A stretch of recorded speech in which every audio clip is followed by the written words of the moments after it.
तमाम तारीफ़ें उस क्रिएटर के लिए जिसने इस यूनिवर्स को एक मकसद के तहत पैदा किया है। रिस्पेक्टेड जनाब जावेद अख्तर साहब, मिस्टर सौरभ द्विवेदी और respected audience, thank you all for being here today. आज की डिबेट में चूंकि हम बात करने वाले हैं डज गॉड एग्जिस्ट के टॉपिक पर, तो ये एक ऐसा टॉपिक है जिसके मुताल्लिक कोई भी डिसीजन लेने के लिए अलग अलग स्टैंडर्ड्स हो सकते हैं। लिहाजा डिबेट के शुरू में ये ज़रूरी है कि हम ये जान लें कि आज के इस टॉपिक में कौन सा स्टैंडर्ड सही होगा और कौन सा गलत होगा। सबसे पहला स्टैंडर्ड जिसे मैं समझता हूं कि हमारे रिस्पेक्टेड जनाब जावेद अख्तर साहब बड़ी तेजी के साथ उसकी तरफ लपकेंगे, वो है साइंस। जबकि साइंस दर हकीकत खुदा के एग्जिस्टेंस को डायरेक्टली साबित करने या उसके एग्जिस्टेंस को डिनाई करने के लिए स्टैंडर्ड नहीं बन सकती। और उसकी वजह क्या है, ये मैं नहीं कह रहा, ये वो लोग कह रहे हैं जो साइंस के एक्सपर्ट्स हैं। नेशनल एकेडमी ऑफ साइंस कहती है science doesn't have the processes to prove और disprove the existence of God. Why? क्योंकि साइंस का ताल्लुक एम्पेरिकल एविडेंस से है और एम्पेरिकल एविडेंसेस का ताल्लुक हमारे नेचुरल और फिजिकल वर्ल्ड से है, जबकि गॉड नॉन फिजिकल और सुपर नेचुरल रियलिटी है। लिहाजा नॉन फिजिकल रियलिटी को आप उस टूल के साथ नहीं चेक कर सकते जिसका काम फिजिकल रियलिटी को तलाश करना है। लिहाजा आज इस डिबेट में गॉड की एग्जिस्टेंस को साबित करने या उसे डिनाई करने में साइंटिफिक एविडेंस को एक्सेप्ट नहीं किया जाएगा। दूसरा स्टैंडर्ड हो सकता है रेविलेशन, कि रेविलेशन के जरिए हम यह साबित करें कि गॉड एग्जिस्ट करता है या नहीं। लेकिन यह स्टैंडर्ड भी आज इररेलेवेंट है। क्यों? क्योंकि रेविलेशन मेरे नजदीक सोर्स ऑफ नॉलेज है, वैलिड सोर्स ऑफ नॉलेज है, लेकिन हमारे जावेद अख्तर साहब के नजदीक ये वैलिड सोर्स ऑफ नॉलेज नहीं है। लिहाजा आज की डिबेट में मैं एक भी एविडेंस किसी भी मजहबी स्क्रिप्चर से नहीं दूंगा ताकि जावेद अख्तर साहब के लिए वो अनएक्सेप्टेबल ना हो। तीसरा जो मेयार हो सकता है वो है ऑब्जर्वेशन, कि भाई कोई कहे कि हमें खुदा दिखाओ, अगर है तो दिखाओ, या ये कि खुदा के एग्जिस्टेंस पर एम्पेरिकल एविडेंस दो, तो ये है दर हकीकत गलत टूल का इस्तेमाल करना। ये ऐसा ही है कि जावेद साहब मुझसे ये मुतालबा करें कि मुफ्ती साहब आप मेटल डिटेक्टर के जरिए प्लास्टिक डिटेक्ट करके दिखाएं। अब चूंकि प्लास्टिक डिटेक्ट नहीं हो पा रही है लिहाजा plastic does not exist. No, you are using the wrong tool. इस टूल से प्लास्टिक को डिटेक्ट नहीं किया जाता। लिहाजा मैं समझता हूं कि गॉड के एग्जिस्टेंस पर एम्पेरिकल एविडेंस का मुतालबा करना एक बचकाना मुतालबा है और हमारे रिस्पेक्टेड जनाब जावेद अख्तर साहब इस स्टेज से अब बहुत आगे निकल चुके हैं। अब बचता है एक ही स्टैंडर्ड, और वो स्टैंडर्ड है अक्ल, लॉजिक, रीजनिंग। और यही वो स्टैंडर्ड है जिसके तहत गॉड की एग्जिस्टेंस को साबित किया जाएगा या गॉड की एग्जिस्टेंस को डिनाई किया जाएगा। लेकिन चूंकि ये बहुत इंपॉर्टेंट और सेंसिटिव टॉपिक है, इसलिए लॉजिकल आर्ग्यूमेंट भी ऐसा होना चाहिए जो डेफिनेटिव हो, इनडेफिनेटिव ना हो, जो 2 और 2 4 की तरह बिल्कुल वाजे हो, जिसे लॉजिकली रिजेक्ट करना पॉसिबल नहीं हो। फॉर एग्जाम्पल हम कहें हमारे रिस्पेक्टेड मिस्टर सौरभ साहब, ये एक इंसान है और तमाम इंसान कॉन्शियस बीइंग है। लिहाजा नतीजा क्या निकला, हमारे सौरभ साहब भी कॉन्शियस बीइंग है। क्या ये इनडेफिनेट आर्ग्यूमेंट है या डेफिनेट आर्ग्यूमेंट है? ये डेफिनेट आर्ग्यूमेंट है। ये 2 और 2 की तरह वाजे है, इसमें किसी तरह जो है लॉजिकली इसको रिजेक्ट नहीं किया जा सकता। तो अगर आज हमारे जावेद अख्तर साहब ऐसी कोई अकली दलील और लॉजिकल एविडेंस दें खुदा के ना होने पर जो डेफिनेट भी हो, तो मैं ये ऐलान करता हूं कि यकीनन मैं उस एविडेंस को कबूल करूंगा और उस पर गौर करूंगा। लेकिन साथ में यह भी ऐलान कर देता हूं प्रेडिक्शन के तौर पर कि ऐसा कोई डेफिनेट आर्ग्यूमेंट कोई नहीं पेश कर सकता। दलील हम देंगे और डेफिनेटिव दलील देंगे, लॉजिकल दलील देंगे, ऐसी दलील देंगे जो एंटायर एथिस्टिक वर्ल्ड उसे रेफ्यूट नहीं कर सकती। चलें अब हम एक एग्जाम्पल सोचते हैं, एक सिनेरियो, सिंपल सिनेरियो, तमाम ऑडियंस से गुजारिश है, हम और आप एक आइसोलेटेड आइलैंड पर हैं, ऐसा आइलैंड जहां पे हमसे पहले कोई कभी नहीं गया। चलते चलते आपके सामने अचानक आपने देखा एक पिंक कलर की बॉल पड़ी हुई है, सबसे पहला सवाल आपके जहन में क्या आएगा कि ये बॉल यहां क्यों आई, कैसे आई, ये पिंक कलर की ही क्यों है, कोई और कलर भी हो सकता था, ये इसी शेप में क्यों है, कोई और शेप भी हो सकता था। नेचुरली आप इस तरफ पहुंचेंगे कि कोई ना कोई है जिसने इन स्पेसिफिक प्रॉपर्टीज के साथ इस बॉल को बनाया है और यहां पे रखा है। चूंकि आप जानते हैं कि ये जो बॉल है इसका एग्जिस्ट करना जरूरी नहीं है, ये एग्जिस्ट कर भी सकती थी, नहीं भी कर सकती थी, और एग्जिस्ट करना ही था तो किसी और फॉर्म में करती, किसी और कलर में करती। अब आप इस बॉल को एक्सपैंड करते चले जाएं, एक्सपैंड करते चले जाएं, एक्सपैंड करते चले जाएं, यहां तक कि ये बॉल यूनिवर्स के साइज की हो जाए। बताइए कि क्या साइज के बढ़ जाने से सवाल बदल जाएगा? हरगिज नहीं बदलेगा। अभी भी सवाल रहेगा, ये यूनिवर्स कहां से आया, इन स्पेसिफिक प्रॉपर्टीज के साथ कहां से आया, क्यों आया, किसने बनाया, यह सवाल उस वक्त भी वैलिड रहेगा। लेकिन यह सवाल अगर हम जनाब जावेद अख्तर साहब से करें तो चूंकि इनका वर्ल्ड व्यू एथिस्टिक है, और सिर्फ इनका नहीं, मतलब जितने भी एथिस्ट हैं और एथिस्टिक वर्ल्ड व्यू को रखने वाले से अगर आप ये सवाल करें कि ये यूनिवर्स कहां से आया, तो इनका जवाब या तो आर्ग्यूमेंट फ्रॉम इग्नोरेंस होगा या डॉगमेटिक होगा।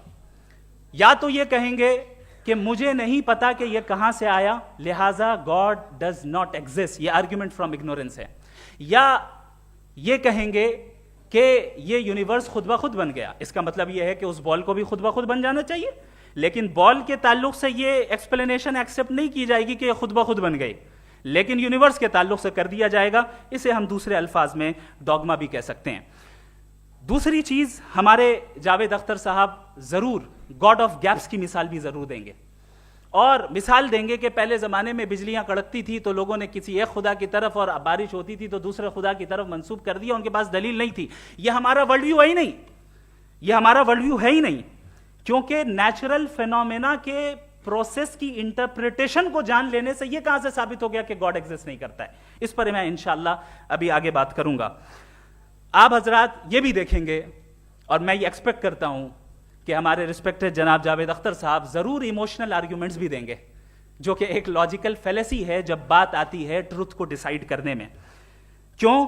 मिसाल के तौर पर वो कहेंगे कि अगर गॉड है तो ईविल क्यों एग्जिस्ट करता है, जबकि मैं कहता हूं ईविल का एग्जिस्ट करना गॉड के एग्जिस्ट करने की दलील है, उसके खिलाफ नहीं है। चूंकि अगर गॉड है तो हम सब उसके सामने अकाउंटेबल हैं, और अगर हम अकाउंटेबल हैं तो अकाउंटेबिलिटी के लिए ईविल का मौजूद होना जरूरी है, उसके बगैर हम अकाउंटेबल नहीं हो सकते। और अगर हम अकाउंटेबल नहीं हैं तो हम जनाब जावेद अख्तर साहब से पूछेंगे कि आप बताएं कि फिर सफरिंग इस दुनिया में क्यों है? अगर खुदा नहीं है तो सफरिंग क्यों है? और उन लोगों के जज्बे का क्या जिनके अंदर सफरिंग के बाद इंतकाम लेने का जज्बा पाया जाता है और वो इस दुनिया से ऐसे ही चले गए, क्या उनकी सारी तकलीफें बेकार चली जाएंगी? अब आ जाएं उसी एग्जाम्पल की तरफ कि बॉल, मुझसे अगर कोई पूछे इस बॉल को किसने बनाया, और या इस एक्सपेंडेड बॉल को किसने बनाया, मैं कहूंगा कि चूंकि ये यूनिवर्स और इस यूनिवर्स की तमाम चीजें कॉन्टिंजेंट हैं। कॉन्टिंजेंट होने का मतलब ये होता है कि जो अपने एग्जिस्टेंस पे किसी के ऊपर डिपेंड करती हो, तो जाहिर है ये यूनिवर्स कॉन्टिंजेंट है। और अगर कोई चीज कॉन्टिंजेंट नहीं है तो मैं रिक्वेस्ट करूंगा कि मुझे दिखा दें कि कौन सी चीज यूनिवर्स में कॉन्टिंजेंट नहीं है, हम भी जरा गौर कर लें और हम भी देख लें।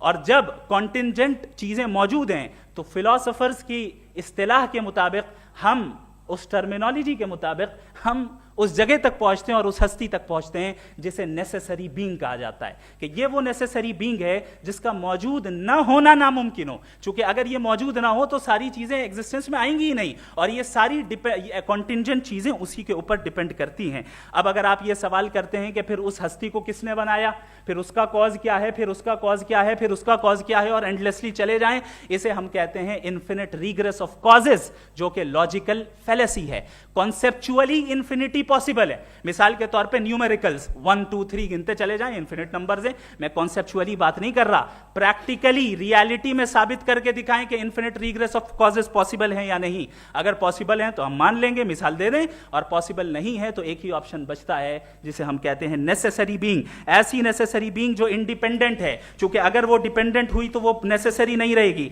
ऐसी इंडिपेंडेंट बीइंग जो इटर्नल है, अगर वो इटर्नल नहीं होगी, उसकी बिगिनिंग होगी तो वो खुद कॉन्टिंजेंट है। ऐसी बीइंग जो पावरफुल है, क्योंकि कॉन्टिंजेंट को एक्चुअलाइज करने के लिए पावर चाहिए। ऐसी बीइंग जो इंटेलिजेंट है और नॉलेजेबल है, क्योंकि ये यूनिवर्स स्पेसिफिक फॉर्म और स्पेसिफिक लॉज ऑफ नेचर के तहत प्रिसाइजली चल रहा है।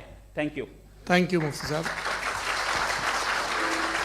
मैं इन दलीलों के बाद जावेद अख्तर साहब से गुजारिश करूंगा, आप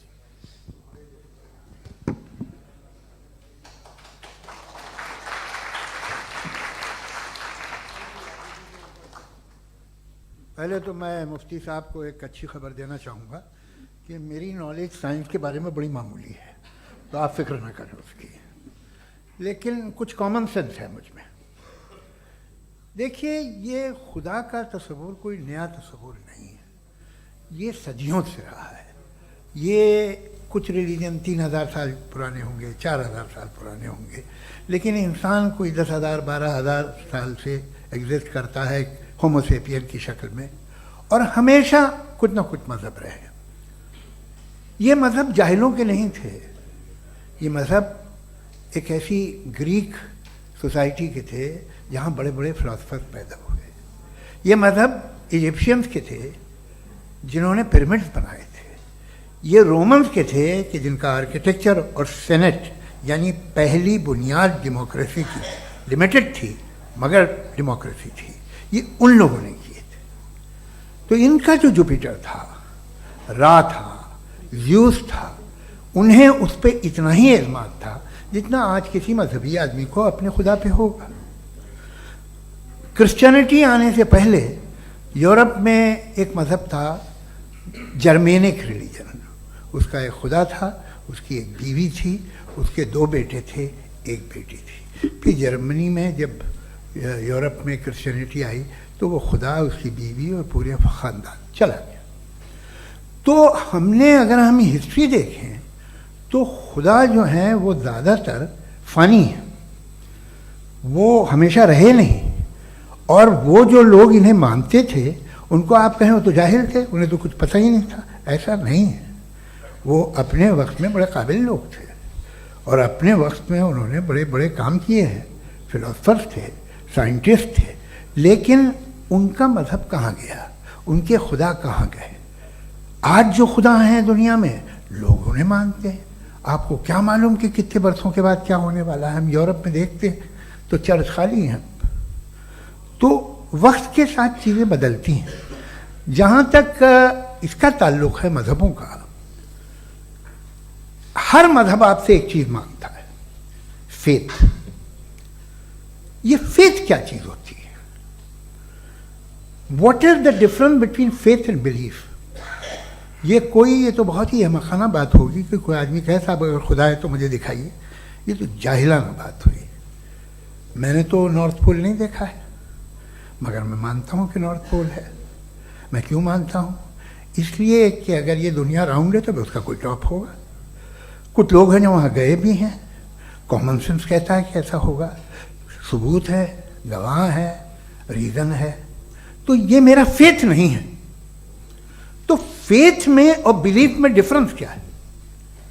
जो मजहब मांगता है आपसे, हर मजहब फेथ मांगता है। फेथ का मतलब ये है कि ना कोई गवाह हो, ना कोई सबूत हो, ना कोई रैशनल हो, ना कोई लॉजिक हो, ना कोई प्रूफ हो, मगर तुम एक बात को मानो। ये है फेथ। वरना बिलीफ होता। अगर इसमें कुछ भी सबूत होते, गवाह होते, तो फिर इसे आप बिलीफ कहते हैं। जैसे मेरा बिलीफ है कि नॉर्थ पोल है, मेरा फेथ थोड़ी है। फेथ इन तमाम शर्तों को रद्द करता है। तो फिर स्टुपिडिटी क्या है? अगर मैं एक बात ऐसी मानूं जिसकी ना कोई लॉजिक है, ना कोई रैशनल है, ना कोई प्रूफ है, ना कोई गवाह है, ना कोई सबूत है, और मैं उसे मानूं, तो ये स्टुपिडिटी हुई। इसे ही भाई कल को मैं यकीन कर लूं कि एलॉन मस्क जो है मेरा भाई है, तो मुझे इंतहाई खुशी होगी, सुकून भी बहुत मिलेगा मुझे। लेकिन और कहे भाई क्यों मानते हो, क्या सबूत है? भाई वो तो अमेरिकन है और तुम तो इंडियन हो, वो तो नस्ल अलग है, तुम्हें कभी मिले भी नहीं। साहब देखिए, मेरा फेथ है, इस पर बात न किया। फेथ का मतलब ही यह है कि आप प्रूव नहीं कर सकते। अगर आप प्रूव कर सकते हो तो फेथ की जरूरत ही नहीं, फिर तो आप बात करेंगे, आप कितनी बहस कर लीजिए। अल्टीमेटली दुनिया का हर मजहब फेथ पे टिका है, और फेथ का मतलब है एक ऐसा यकीन जिसका कोई सबूत, कोई गवाह, कोई रैशनल नहीं।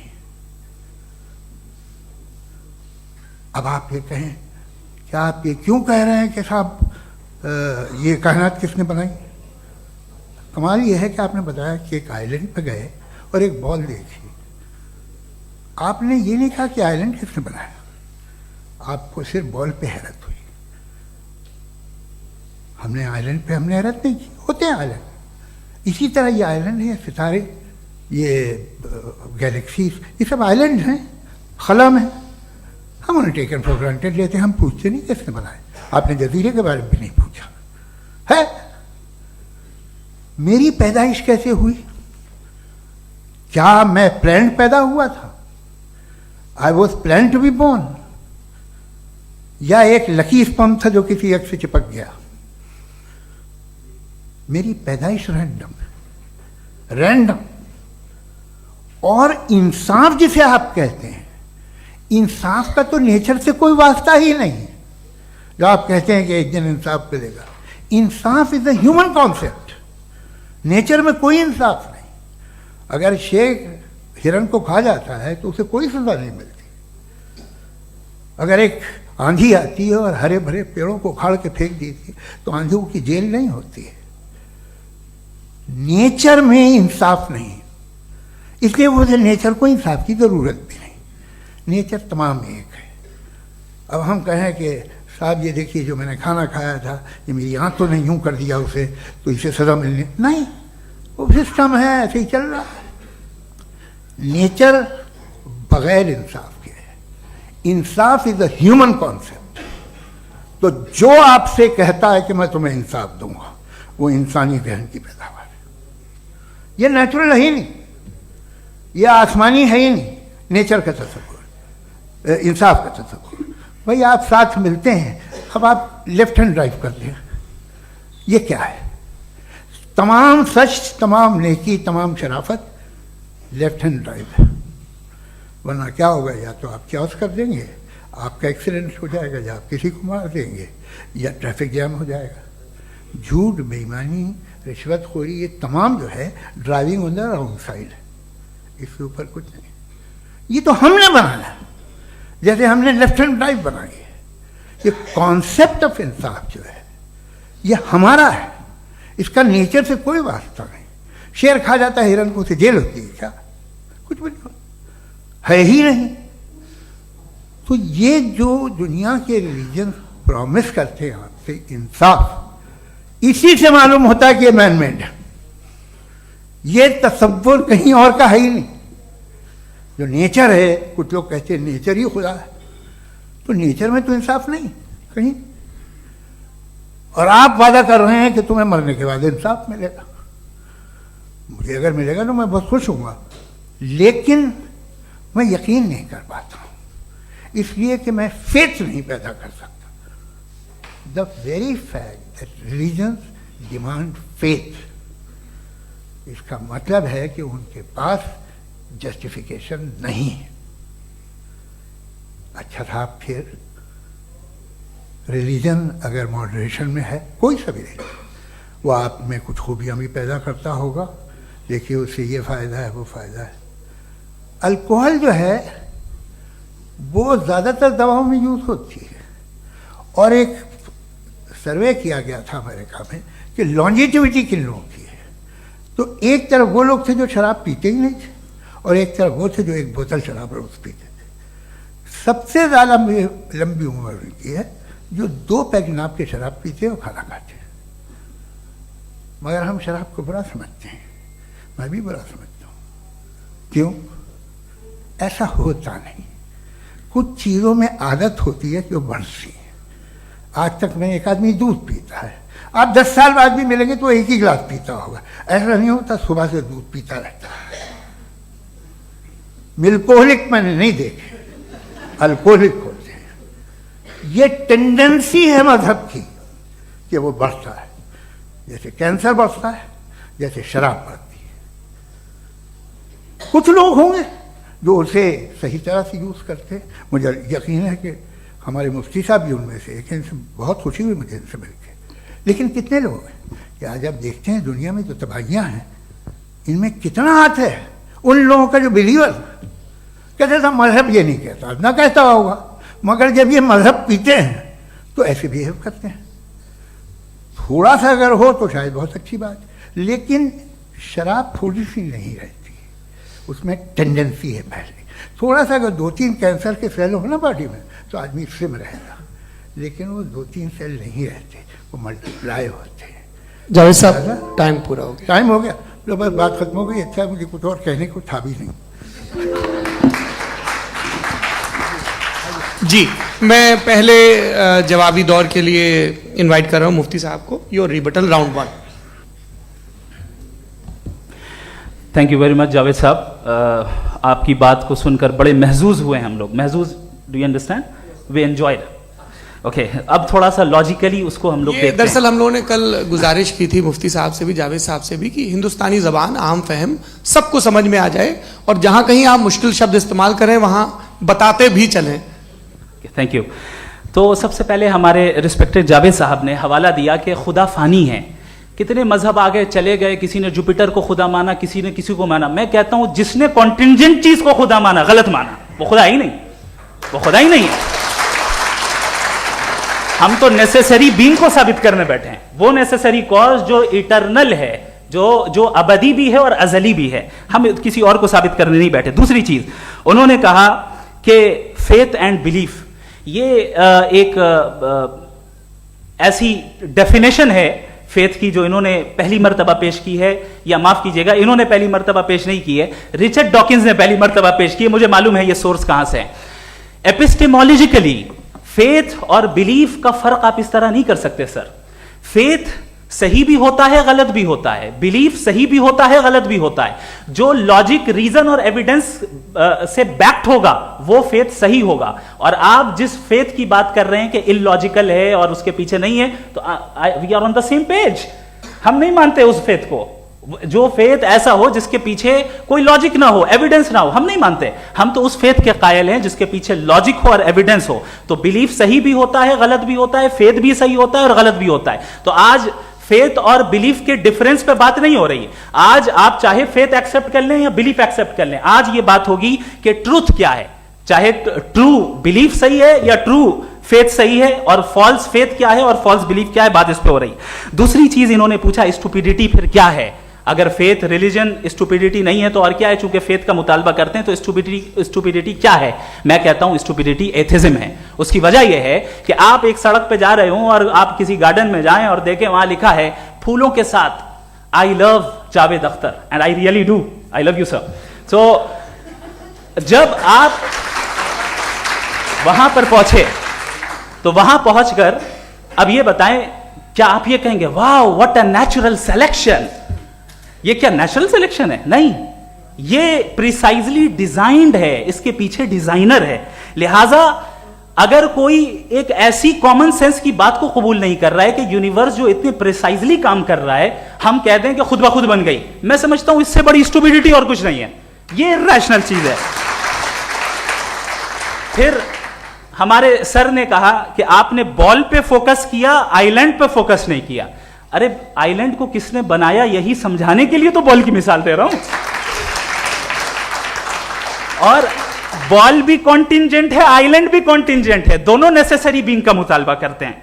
आगे इन्होंने कहा कि नेचर में कोई इंसाफ नहीं है, हम डिसाइड करते हैं कि मोरालिटी क्या होती है, इंसाफ क्या होता है, हम डिसाइड करते हैं। जैसे ड्राइविंग सीट में ट्रैफिक वाला, ये तो किसी खुदा ने नहीं कहा, ये है, इसे कहते हैं फॉल्स इक्विवेलेंस। ये एक लॉजिकल फेलेसी है।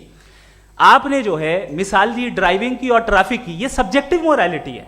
आप सब्जेक्टिव मोरालिटी को मिसाल बनाकर ऑब्जेक्टिव मोरालिटी के ऊपर नहीं थोप सकते। इंसाफ की ऑब्जेक्टिव मोरालिटी है। अगर आप ये कहते हैं कि नेचर में इंसाफ नहीं है तो इंसाफ का न होना ये नेचुरल हुआ, तो फिर नेचर को नेचर रहने दे, क्यों हम इतना स्ट्राइव कर रहे हैं दुनिया में इंसाफ लाने के लिए? ये तो इलॉजिकल बात है, इर्रेशनल बात है।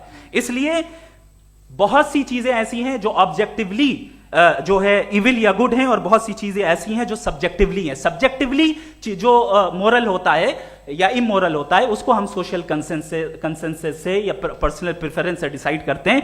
लेकिन जो ऑब्जेक्टिव मोरालिटी है, जिसमें इंसाफ आया, जो इन्होंने बार बार रिपीट किया, ये ऑब्जेक्टिव है, सब्जेक्टिव नहीं है। अगर आप कहते हैं ये सब्जेक्टिव है तो मेरा सवाल आपसे ये है, क्या सोशल कंसेंसस के जरिए अगर जुल्म को सही करार दे दिया जाएगा तो आप जुल्म को जस्टिफाई करेंगे? दूसरी चीज, इन्होंने यह कहा कि 2 पैक शराब पी लें तो वो उतने पे नहीं रहता, बढ़ जाता है। यही मामला मजहब के साथ है, 2 पैक आप पी लें बढ़ेगा। तो ये एक ऐसी मिसाल है, इसको कहीं भी फिट कर लें कि आप एथिज्म पे जब फिट करें, जब आप 2 पैक एथिज्म का लेंगे ना तो वो बढ़ बढ़ के नॉर्थ कोरिया बनेगा। Thank you.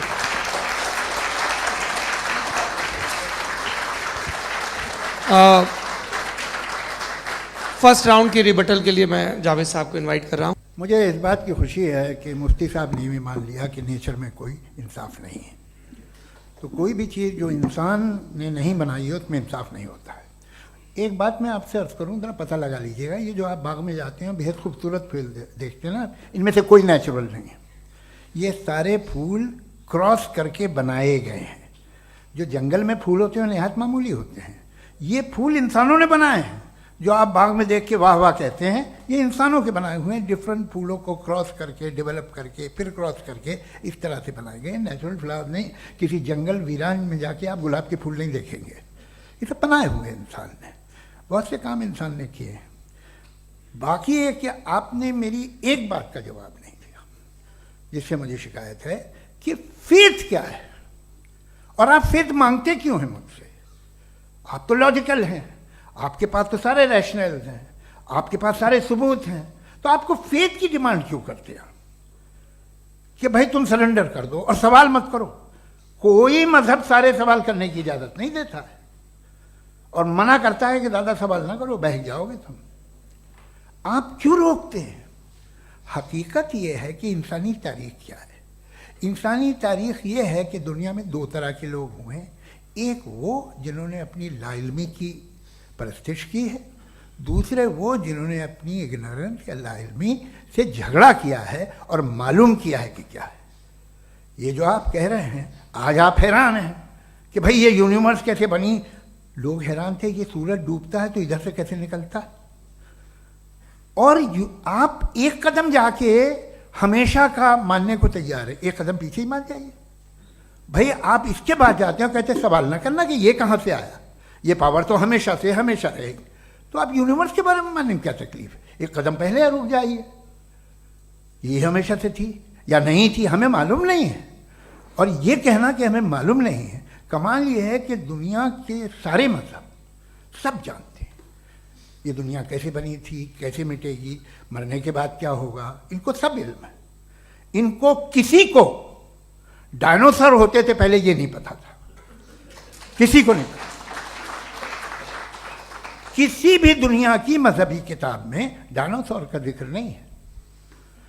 लेकिन बाकी सब बातें, how to make universe in 4 easy lessons and बाकी सब पता है। जिसको सब पता है वो गड़बड़ है। हम में ये इंकिसार, ये ह्यूमिलिटी होनी चाहिए कि हम ये कहें कि हमें ये बहुत सारी बातें नहीं मालूम, लेकिन हम उनकी परस्तिश ना करना, अपनी लाइल्मी को की परस्तिश ना करें, हम उसे पता लगाने की कोशिश करें। जिस दुनिया में आप बैठे हैं सर, ये हॉल जो है, ये इलेक्ट्रिसिटी जो है, ये माइक जो है, जिस हवाई जहाज से आप आए थे, वो जिस कार से आप यहाँ आए हैं, ये सब उन लोगों की बनाई हुई है जिन्होंने सवाल किए थे। ये दुनिया जिसमें आप आज आराम से हैं, ये उन लोगों की बनाई है कि जिन्होंने सवाल किए थे। और हर स्टेज पे इन सवालों को मकरूह कहा गया था, गलत कहा गया था। आप जरा तारीख पढ़िए, एक बड़ी दिलचस्प किताब है बर्ट्रैंड रसेल की, जिसमें उसने रिलीजन एंड साइंस कि कब से रिलीजन जो है साइंस के अगेंस्ट है। और हद तो यह है कि भाप के इंजन के खिलाफ थे, स्टीम इंजन के भी खिलाफ थे, और फतवे हुए उन पर, वेटिकन ने दिए। तो ये हमेशा, अभी जैसे ही ये राइट फिंगर आते हैं अमेरिका में पावर में, तो वो जो अपना ये क्या बोलते हैं उसे, सीड क्या बोलते हैं, सीड क्या जो, हाँ नहीं सीड जो होते हैं जिस पे जी, नहीं भाई, वो जो ह्यूमन बॉडी के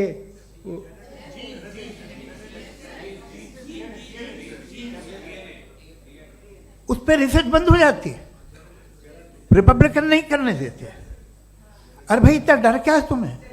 एक ज़माने में बहुत नाराज़ थे ये सारे मजहबी लोग कि ये इंसान तो इंसान बनाने की कोशिश कर रहा है। आपको क्या तकलीफ भाई? बना ले तो बना लेने दो, ये खौफ क्या है? और ये सब आज जो आप कह रहे हैं नामुमकिन है, ये कैसे हुआ? मुझे एक किस्सा याद आता है। जब मैं 6ठी क्लास में था तो मैं मैथमेटिक्स में बहुत वीक था, तो एक टीचर रख दिया गया। उसने 1 2 3 4 5 6 7 को सिखा दिया मुझे। वो दिन मैं भूल नहीं सकता हूँ मुफ्ती साहब, जिस दिन उसने ये बताया कि 1/2 क्या होता है और 3/4 क्या होता है। मुझे ऐसा लगा कि मेरा सर बीच से फट जाएगा। ये आदमी कह रहा है कि जो दीवार के अंदर जाओ वॉक करते हुए। आज हंसता हूँ मैं इस बात पे। तो आज जो बातें आपके जहन से बिल्कुल परे हैं और आप हैरान होते उन्हें देख के, एक वक्त आएगा कि मामूली लगेंगे। और हुआ है, आपकी इंसानी तारीख ही है। इतनी जल्दी सारे फैसले आप मत कर लीजिए, थोड़ा ये ह्यूमिलिटी रखिए कि भाई ये हमें नहीं मालूम। ये कहने में क्या आ रहा है? ये यूनिवर्स कहाँ तक फैली, ये कब से है और कब तक रहेगी, हमें नहीं मालूम। आपने फैसला कर लिया कब बनी। ये आपके हिसाब से कोई 14 बिलियन ईयर बनी जो समझा जाता है। उससे पहले हजारों करोड़ों अरबों साल तक खुदा बैठा क्या कर रहा था? खामोश बैठा था, ऐसे ही जमाइयाँ ले रहा था। फिर उसे आइडिया है, यार एक काम करते, वक्त अच्छा गुजर जाएगा, यूनिवर्स पर आपसे सोचिए। वो तो हमेशा से है ना, मगर यूनिवर्स हमेशा से नहीं है, ये तो बनाई गई है। और उससे पहले क्या था, इनका क्या काम था? कैसी बात है, ये बड़ा आसान है। जो बात हमें आज धीरे धीरे पता चली है, बरसों 2000 और 2500 साल पहले आपको किसी ने बता दिया कि क्या था, आप मान गए और तब से वही मान रहे हैं जो 2500 साल पहले कहा गया था। सब कुछ बदल गया है, सॉल्व हो रही हैं चीज़ें।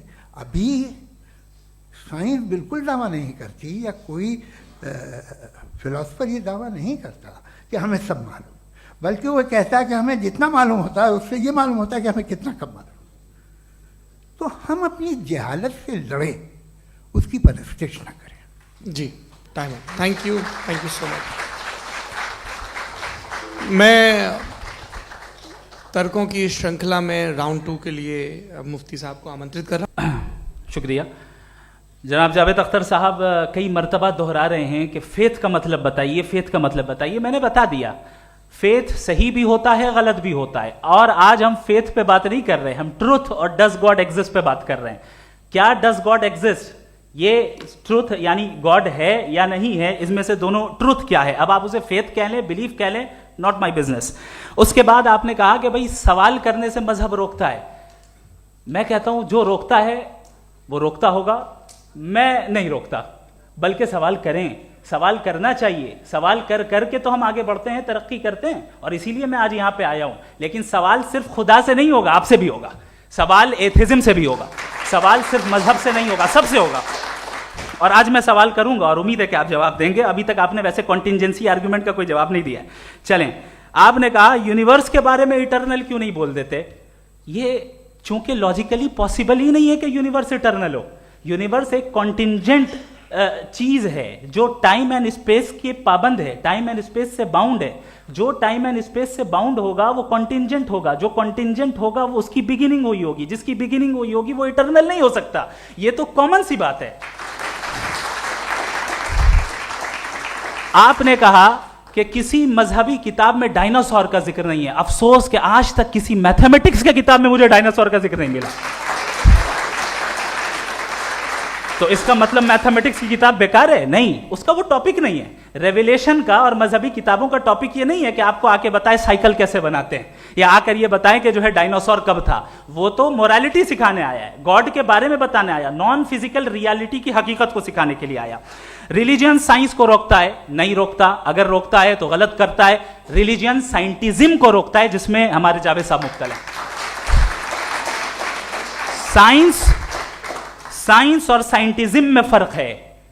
साइंटिज्म यह है कि आप समझें कि साइंस और साइंटिफिक मेथोडोलॉजी ये नॉलेज को हासिल करने का वाहिद सोर्स ऑफ नॉलेज है। यह है साइंटिज्म। हम इसे रिजेक्ट करते हैं। हम साइंस को तो तरक्की करते हैं भाई, आप हमारी पूरी तारीख कर लें, पढ़ लें तो आपको पता चल जाएगा। बहरहाल ये अलग टॉपिक है। उसके बाद इन्होंने एक लफ्ज कहा, वेटिकन ने फतवा दिया। वेटिकन का फतवे से कोई ताल्लुक नहीं है, दोनों कॉन्ट्राडिक्टरी अल्फाज हैं। उसके बाद उन्होंने कहा कि भाई हमें नहीं मालूम, अगर नहीं मालूम तो क्लियरली कह देना कि नहीं मालूम है, इसमें क्या हरज है। तो वही तो मैं कह रहा हूं ना कि आप कह दें कि नहीं मालूम, लेकिन क्लेम क्यों कर रहे हैं कि गॉड एग्जिस्ट नहीं कर रहा है। आप कह दें नहीं मालूम है, हो सकता है हो सकता ना हो, लेकिन आप क्लेम कर रहे हैं। The moment you say God does not exist, this is a claim, and now the burden of proof is upon you too, जैसे हमारे ऊपर है। और क्यों है मैं बताता हूं, क्यों है ये भी मैं बताता हूं। फिलोसॉफिकली जो क्लेम होता है ना, सिर्फ ये नहीं होता कि इंसान कहे पॉजिटिव क्लेम करे और नेगेटिव क्लेम करे तो बर्डन ऑफ प्रूफ नहीं है। आप मिसाल के तौर पे मैं कहूं कि फुला उस कमरे में कोई नहीं है, मैंने एक नॉलेज का क्लेम किया है। उस कमरे में कोई नहीं है, मैंने एक नॉलेज का क्लेम किया। या तो मैं कहूं मुझे नहीं पता, हो भी सकता है नहीं भी हो सकता है, this is not a claim. लेकिन जब मैं कह रहा हूं कि वहां कोई नहीं है, या मैं कह रहा हूं वहां कोई है, दोनों क्लेम है और दोनों के ऊपर बर्डन ऑफ प्रूफ है। हमारे ऊपर भी बर्डन ऑफ प्रूफ है, मैंने कंटिजेंसी आर्ग्यूमेंट दिया, इसे तोड़कर दिखाइए। आखिरी चीज इन्होंने कहा कि खुदा दुनिया बनाने से पहले 150 साल पहले या करोड़ों साल पहले क्या कर रहा था। अरे हजरत, चलें बहरहाल मैं जवाब दे देता हूं, आप हमारे रिस्पेक्टेड पर्सनालिटी हैं, अगर आप नहीं होते तो मैं इसे एंटरटेन ही नहीं करता। टाइम, ये 100 साल पहले या 100 साल बाद, पहले बाद में अभी, ये वो अल्फाज हैं जिनका ताल्लुक टाइम से है।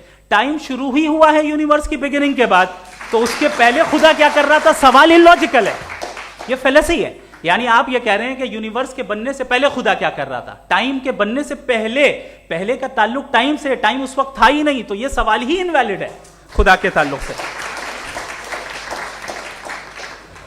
दूसरी चीज, आर्ग्यूमेंट ऑफ कंटिजेंसी जो मैंने आपके सामने पेश की है, आपने बार बार ये प्रूफ किया और ये कह रहे हैं कि गॉड ऑफ गैप्स। देखिए पहले नहीं मालूम था, साइंस ने कर दिया। सिंपल्स की मिसाल से मैं समझा देता हूं। जिस गैप्स की आप बात कर रहे हैं ना, साइंस उन गैप्स को जिन चीज के जरिए भी प्रूव करेगा वो कॉन्टिजेंट ही होगा, अब चाहे वो फोर्स हो, मैटर हो या एनर्जी हो। लिहाजा सवाल हमारा उस वक्त भी वैलिड होगा जब तक कि आप नेसेसरी बीइंग पे ना आ जाएं, और इन्फिनिट रिग्रेस पॉसिबल नहीं है of causes in practical world, तो जाहिर है कहीं रुकना पड़ेगा, जहां रुकेंगे वही खुदा है। दूसरी चीज, गॉड ऑफ गैप, सॉरी, या इसकी एक मिसाल आप ले लें। एक कार है, एक साहब ने देखा कि भाई कार जो है उसके व्हील्स कितने अच्छे लगे हुए हैं सही जगह पे, स्टीयरिंग जो है कितने अच्छे जगह पे लगी हुई है, और सीट्स कितने वेल डिजाइंड है, कितनी प्रिसाइजली ये कार काम कर रही है। तो जरूर कोई ना कोई इसे क्रिएट किया है, किसी ने क्रिएट किया है। अब जावेद साहब आए और कहे अरे जनाब बोनेट खोलिए, इसमें इंजन है, इंजन इस कार को चला रहा है, hence prove no one has created the car. This is illogical, this is irrational. आपने इंजन के जरिए उस गैप को तो साबित किया, लेकिन क्या उससे कार की जो क्रिएशन है और उसका जो क्रिएटर है ये इम्पॉसिबल हो जाए? ऐसा पॉसिबल है? उसका सवाल खत्म हो जाए, ऐसा पॉसिबल है? नहीं। आपने गैप्स को फिल करके, कॉन्टिंजेंट चीजों से गैप्स को फिल करके हमारे ऑब्जर्वेशन को और ब्रॉड कर दिया। अब हमें और पता चल गया कि ये जो कार है इसका सिस्टम कितना ज्यादा कॉम्प्लेक्स है। पहले कम समझते थे, अब कॉम्प्लेक्सिटी और ज्यादा वाजे हो गई। अब हमें समझ में आ रहा है कि हमारी सर्टेनिटी और बढ़ गई कि जरूर इस कार को किसी ना किसी ने बनाया। यही मामला यूनिवर्स का है। साइंस हमेशा फिजिकल वर्ल्ड की चीजों को ही फिल करती जाएगी और फिजिकल चीजों से ही करती जाएगी, चूंकि एम्पेरिकल एविडेंस का ताल्लुक फिजिकल वर्ल्ड से है। आप साइंस के जरिए मेटाफिजिकल रियलिटी को कभी साबित नहीं कर सकते। ये रॉन्ग टूल का इस्तेमाल करना है। ये वही काम है कि आप मेटल डिटेक्टर से प्लास्टिक डिटेक्टर करने चलें, जो कि जाहिर है सही नहीं है। Thank you. पहले तो मैं आपसे अर्ज करूं कि आपने कहा कि जब कायनात ही नहीं थी तो वक्त भी नहीं था, कुछ भी नहीं था। कैसे नहीं था? खुदा था। एक एग्जिस्टेंस तो था ना खुदा का। तो जब खुदा था तो वक्त भी होगा। ऐसा नहीं है कि कुछ भी नहीं था, खुदा था। अच्छा, बाकी ये कि आपने कहा साहब आप साबित कीजिए, आपके पास भी लॉजिक है, मेरे पास भी लॉजिक है। आप मेरा जिम्मेदारी नहीं है साबित करना कि खुदा है।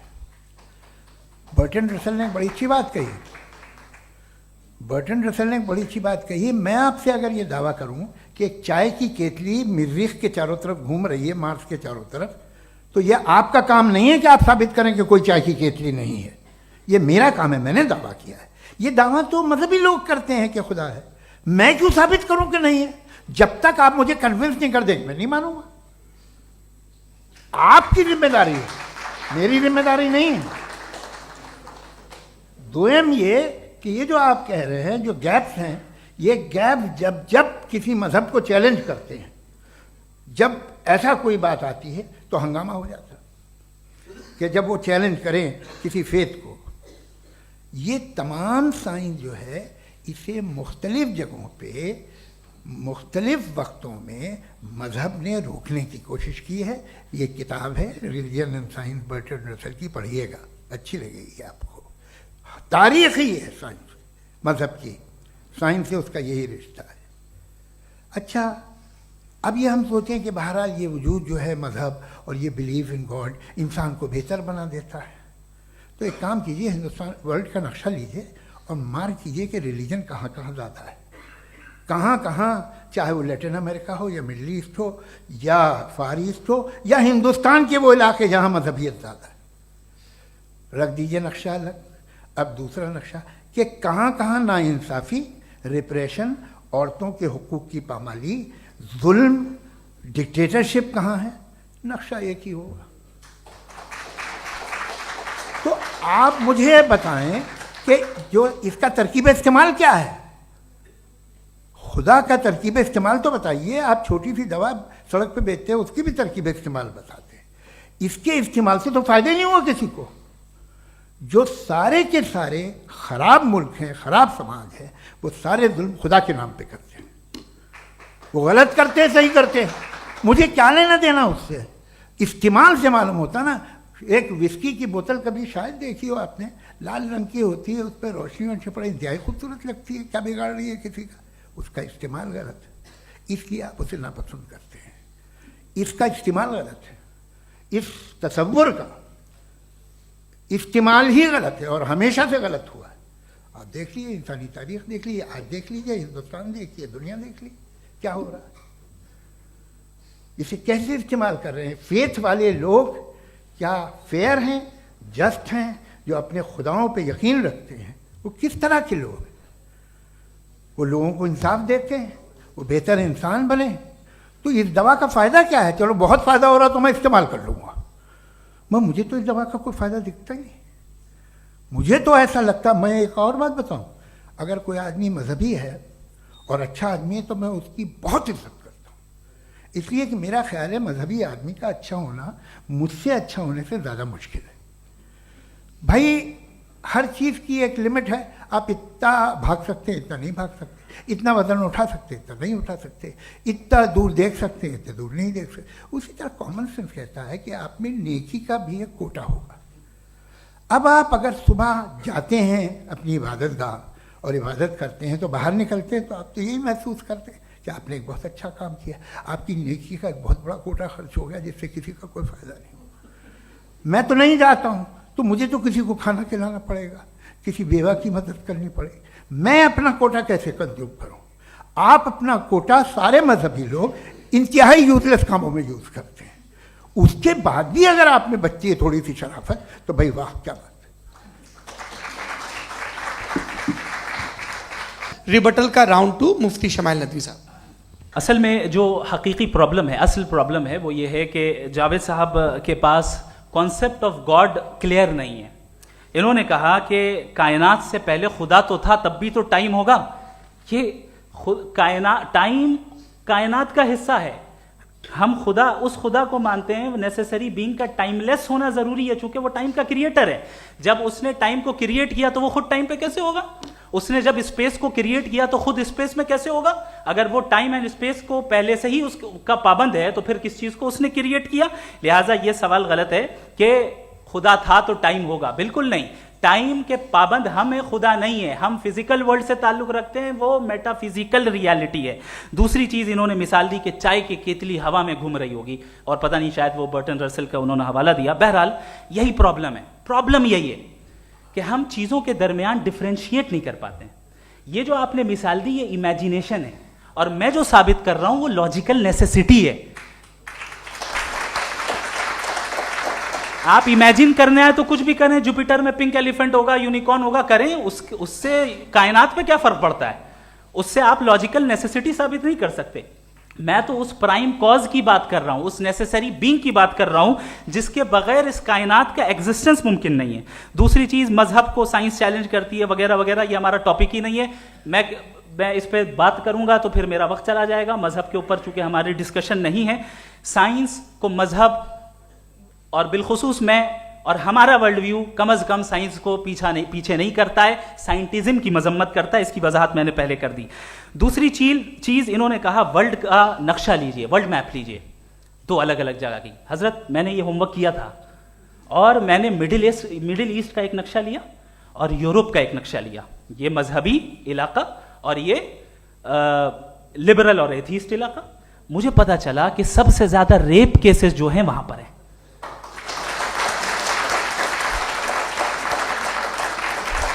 मुझे ये पता चला यूएन की रिपोर्ट के मुताबिक, मैं ये अपने घर से नहीं लेके आ रहा, कि जो वर्किंग वुमेन है यूरोपियन कंट्रीज में, उसमें 81% वुमेन सेक्सुअल हैरेसमेंट का वर्क में शुमार हो रही है। ये मिडिल ईस्ट में नहीं हो रहा है, वो मजहबी लोग हैं इसलिए नहीं हो रहा है।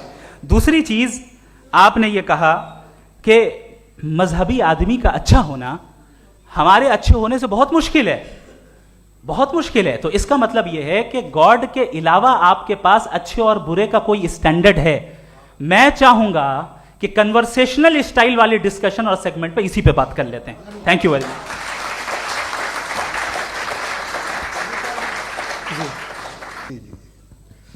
देखिए, पहले तो ये बात कि ये मिसाल गलत है। इन्होंने पहले ही हमको डिसार्म कर दिया। कह लिया अकल से मामला सॉल्व नहीं हो सकता, लॉजिक से आप पहुंच नहीं सकते। ये एक मेटाफिजिकल चीज़ है। मेटाफिजिकल अजीब सा लफ्ज़ है, ठीक से किसी को माने नहीं मालूम इसके, तो ऐसा लगता है कुछ बड़ी चीज़ है। अरे भाई, क्या होता है मेटाफिजिकल, बताओ, खड़ी हो।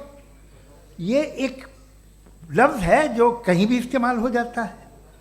जब आप एक बात कर रहे हैं और आप मुझसे बहस कर रहे हैं तो मुझे मेटाफिजिकल मत बताइए, आप लॉजिकली मुझे प्रूफ किए। और अगर लॉजिकली आप नहीं बात करते साहब ये मेटाफिजिकल है, तो फिर हम आप बात क्या कर रहे हैं?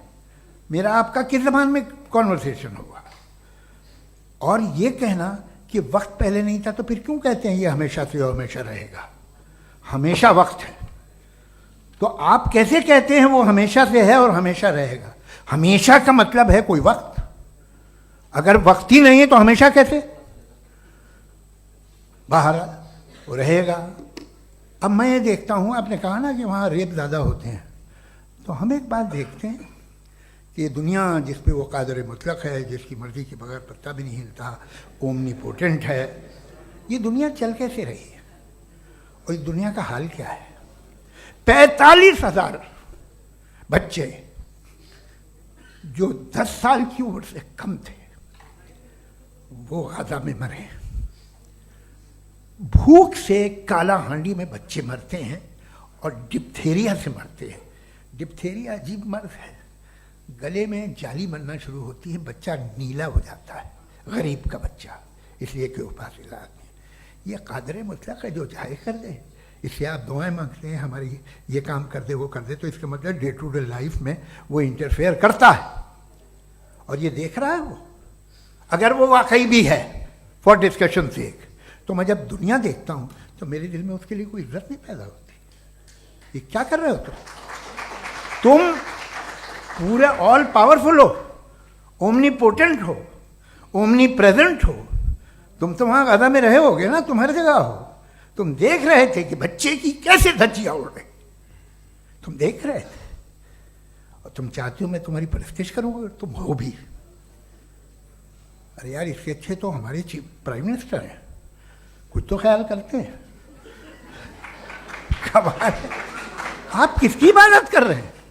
अगर वो है भी, ये दुनिया नाइंसाफी से, जुल्म से, जबर से, तशद्दुद से भरी हुई। और आप ये मत कहिएगा कि वो देख रहा है और वो बताएगा एक दिन। अगर वो देख रहा है और इंटरफेयर नहीं करता तो आप दुआ क्यों मांगते?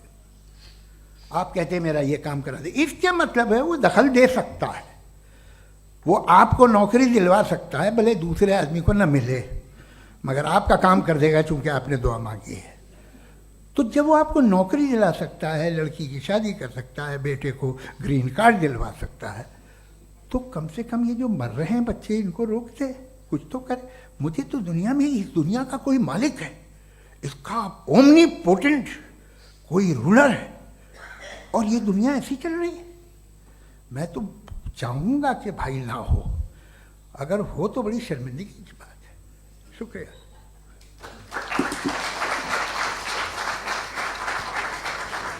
देवियों और सज्जनों, इस बहस के 2 राउंड और 2 रिबटल पूरे हो चुके हैं। अब सबसे ज़रूरी और सबसे मुश्किल राउंड शुरू हो रहा है, क्रॉस एग्जामिनेशन का। अब इन विद्वानों की सज्जनता की एक परख भी होगी और वक्त हमने 16 मिनट का तय किया है। आप लोग भी अपने अपने सवाल तैयार कर लें। ये ध्यान रखेंगे कि मैं यहाँ से सवाल लूँगा, आप लोगों को अपना हाथ ऊपर करना है, अपना नाम बताना है और अधिकतम 3 वाक्यों में अपना सवाल पूरा करना है। कई लोग सवाल की जगह भाषण देने लगते हैं, उससे आज बचना है। जी मुफ्ती साहब, पहला सवाल आपका, 16 मिनट हैं, हम दोनों लोगों के सवाल लेंगे। जी जी बहुत शुक्रिया। आपकी जो अभी बात हुई बहुत अहम थी, मैं इसको चाहूँगा कि आगे डिस्कस करूँ, लेकिन चूँकि अभी ये वो सेगमेंट है क्रॉस एग्जामिनेशन, तो सबसे पहला सवाल आपसे ये है कि जो मैं इतनी देर से कॉन्टिंजेंसी आर्ग्यूमेंट आपको बता रहा था, ये अकल से ही बता रहा था हजरत, आप ये बताएं कि आप इन्फिनिट रिग्रेस ऑफ कॉजेस को पॉसिबल मानते हैं या नेसेसरी बीइंग के एग्जिस्टेंस को सही समझते हैं, चूंकि 2 ही ऑप्शन हो सकता है, आप ये बताएं। देखिए, आपको मैं ईमानदारी से बात करूं, एक तो मैं कॉन्टिजेंसी वर्ड ठीक से समझता नहीं, और इस वक्त भी जो आपने अंग्रेजी के अल्फाज इस्तेमाल किए वो ज़रा थोड़े से मुझे डिफ़िकल्ट और कॉम्प्लिकेटेड लगे, तो आप ज़रा सिंपल ज़बान में सवाल कर सकते हैं। बिल्कुल कर सकता हूँ जी। यूनिवर्स की हर चीज कॉन्टिंजेंट होने का मतलब यह है कि वो अपने एग्जिस्टेंस में किसी के ऊपर डिपेंडेड है। जो भी चीज डिपेंडेड होगी वो चीज इंडिपेंडेंट नहीं हो सकती, तो उसका कोई ना कोई कॉज होगा। तो अब आप क्या समझते हैं कि ये इन्फिनिट रिग्रेस है, यानी कॉज पर कॉज, कॉज पर कॉज, कॉज पर कॉज, और कभी कोई यानी ये एंडलेसली चलता रहा? क्योंकि अगर ऐसा होगा तो हम तो एग्जिस्टेंस में आते ही नहीं, लॉजिकली ये मुत्तफक अलैह चीज है, मुत्तफक अलैह अग्रीड अपॉन। इस पे हमने एग्री किया था कि मुश्किल शब्द आएगा तो अर्थ बताना पड़ेगा। तो इन्फिनिट रिग्रेस तो पॉसिबल नहीं है, तो कहीं ना कहीं आपको रुकना पड़ेगा ऐसे नेसेसरी बीइंग पर। नहीं, कोई जरूरत नहीं रुकने की। किसने कहा आप रुकना पड़ेगा? आप रुकते हैं खुदा पे, आप नहीं रुकते। आप कहते हैं वो हमेशा से, जब उस वक्त से है जब वक्त नहीं था। आप कहाँ रुकते हैं कि अब हुआ था वो? आप नहीं कहते। हम क्यों नहीं मान सकते कि यूनिवर्स जो है और बल्कि मल्टीवर्सेस जो है वो हमेशा से हैं, वो बनती है, बिगड़ती है। एक हमारे यहाँ एक चीज़ है ब्लैक होल, वो समेट लेता है वापस, फिर ब्लास्ट होता है, फिर फैल जाता है। और इसमें हमारी तो खैर कोई औकात ही नहीं है इंसान की। एक छोटे से ज़र्रे पे हम 50-60 साल की उम्र रखते हैं, जो करोड़ों अरबों साल की कायनात है उसमें, और पैदा भी नहायत ही बेहुदा वजह से हुए थे। तो इसमें ये सोचना कि इसकी वजूहात और ये क्यों है, ये डिपेंडेंट है, ये हम देख रहे हैं, क्या मालूम। आप सोचिए कि ये जो फैल रही है कायनात, ये कहाँ फैल रही है, ये कहाँ जा रही है, और ये फैल क्यों रही है? अरे बना ली थी तुमने, रुको भैया, काफ़ी है। ये फैल क्यों रही है? ये और कौन सी कायनात जिसे मैं दूरबीन से देखता हूँ तो 2 बिलियन लाइट ईयर पे है, उससे मेरा कोई वास्ता ही नहीं है। 2 बिलियन ईयर यानी अगर मैं 80,000 माइल्स पर सेकेंड से चलूं तो 20 करोड़ साल में वहां पहुंच जाऊंगा। इसकी ज़रूरत क्या थी? ये दुनिया, ये कायनात तो इंसान अशरफुल मखलूक़ात के लिए बनाई गई ना। तो ये सब ये टर्म समझ में नहीं आया, इसमें कोई खास समझने वाली बात थी भी नहीं। ये जो अल्टीमेट कहा यह जाता है कि ये जो पूरी यूनिवर्स है, ये जो दुनिया है, ये इंसान के लिए बनाई गई। अच्छा, ये सब इंसान के लिए। क्यों साहब, सही है ना? बिल्कुल, लेकिन इसका ये मतलब नहीं कि किसी चीज के पीछे रीजन आपको नहीं पता तो रीजन नहीं है, इसे कहते हैं नहीं, मुझे नहीं पता, लेकिन मेरी जिम्मेदारी नहीं है। वो बिल्कुल सही कहा था उसने, बर्टन रसल ने। आपने उसे मजाक में टाल दिया कि भाई आप एक दावा कर रहे हैं, मैं क्यों कहूं कि ये गलत है दावा? आप प्रूफ कीजिए, मेरे पे जिम्मेदारी ही नहीं है, मैंने थोड़ी कहा है। आप प्रूफ कीजिए कि ये सही है। आप आर्ग्यूमेंट ऑफ कंटिजेंसी का जवाब ही नहीं दे रहे हैं। पूछना चाहेंगे?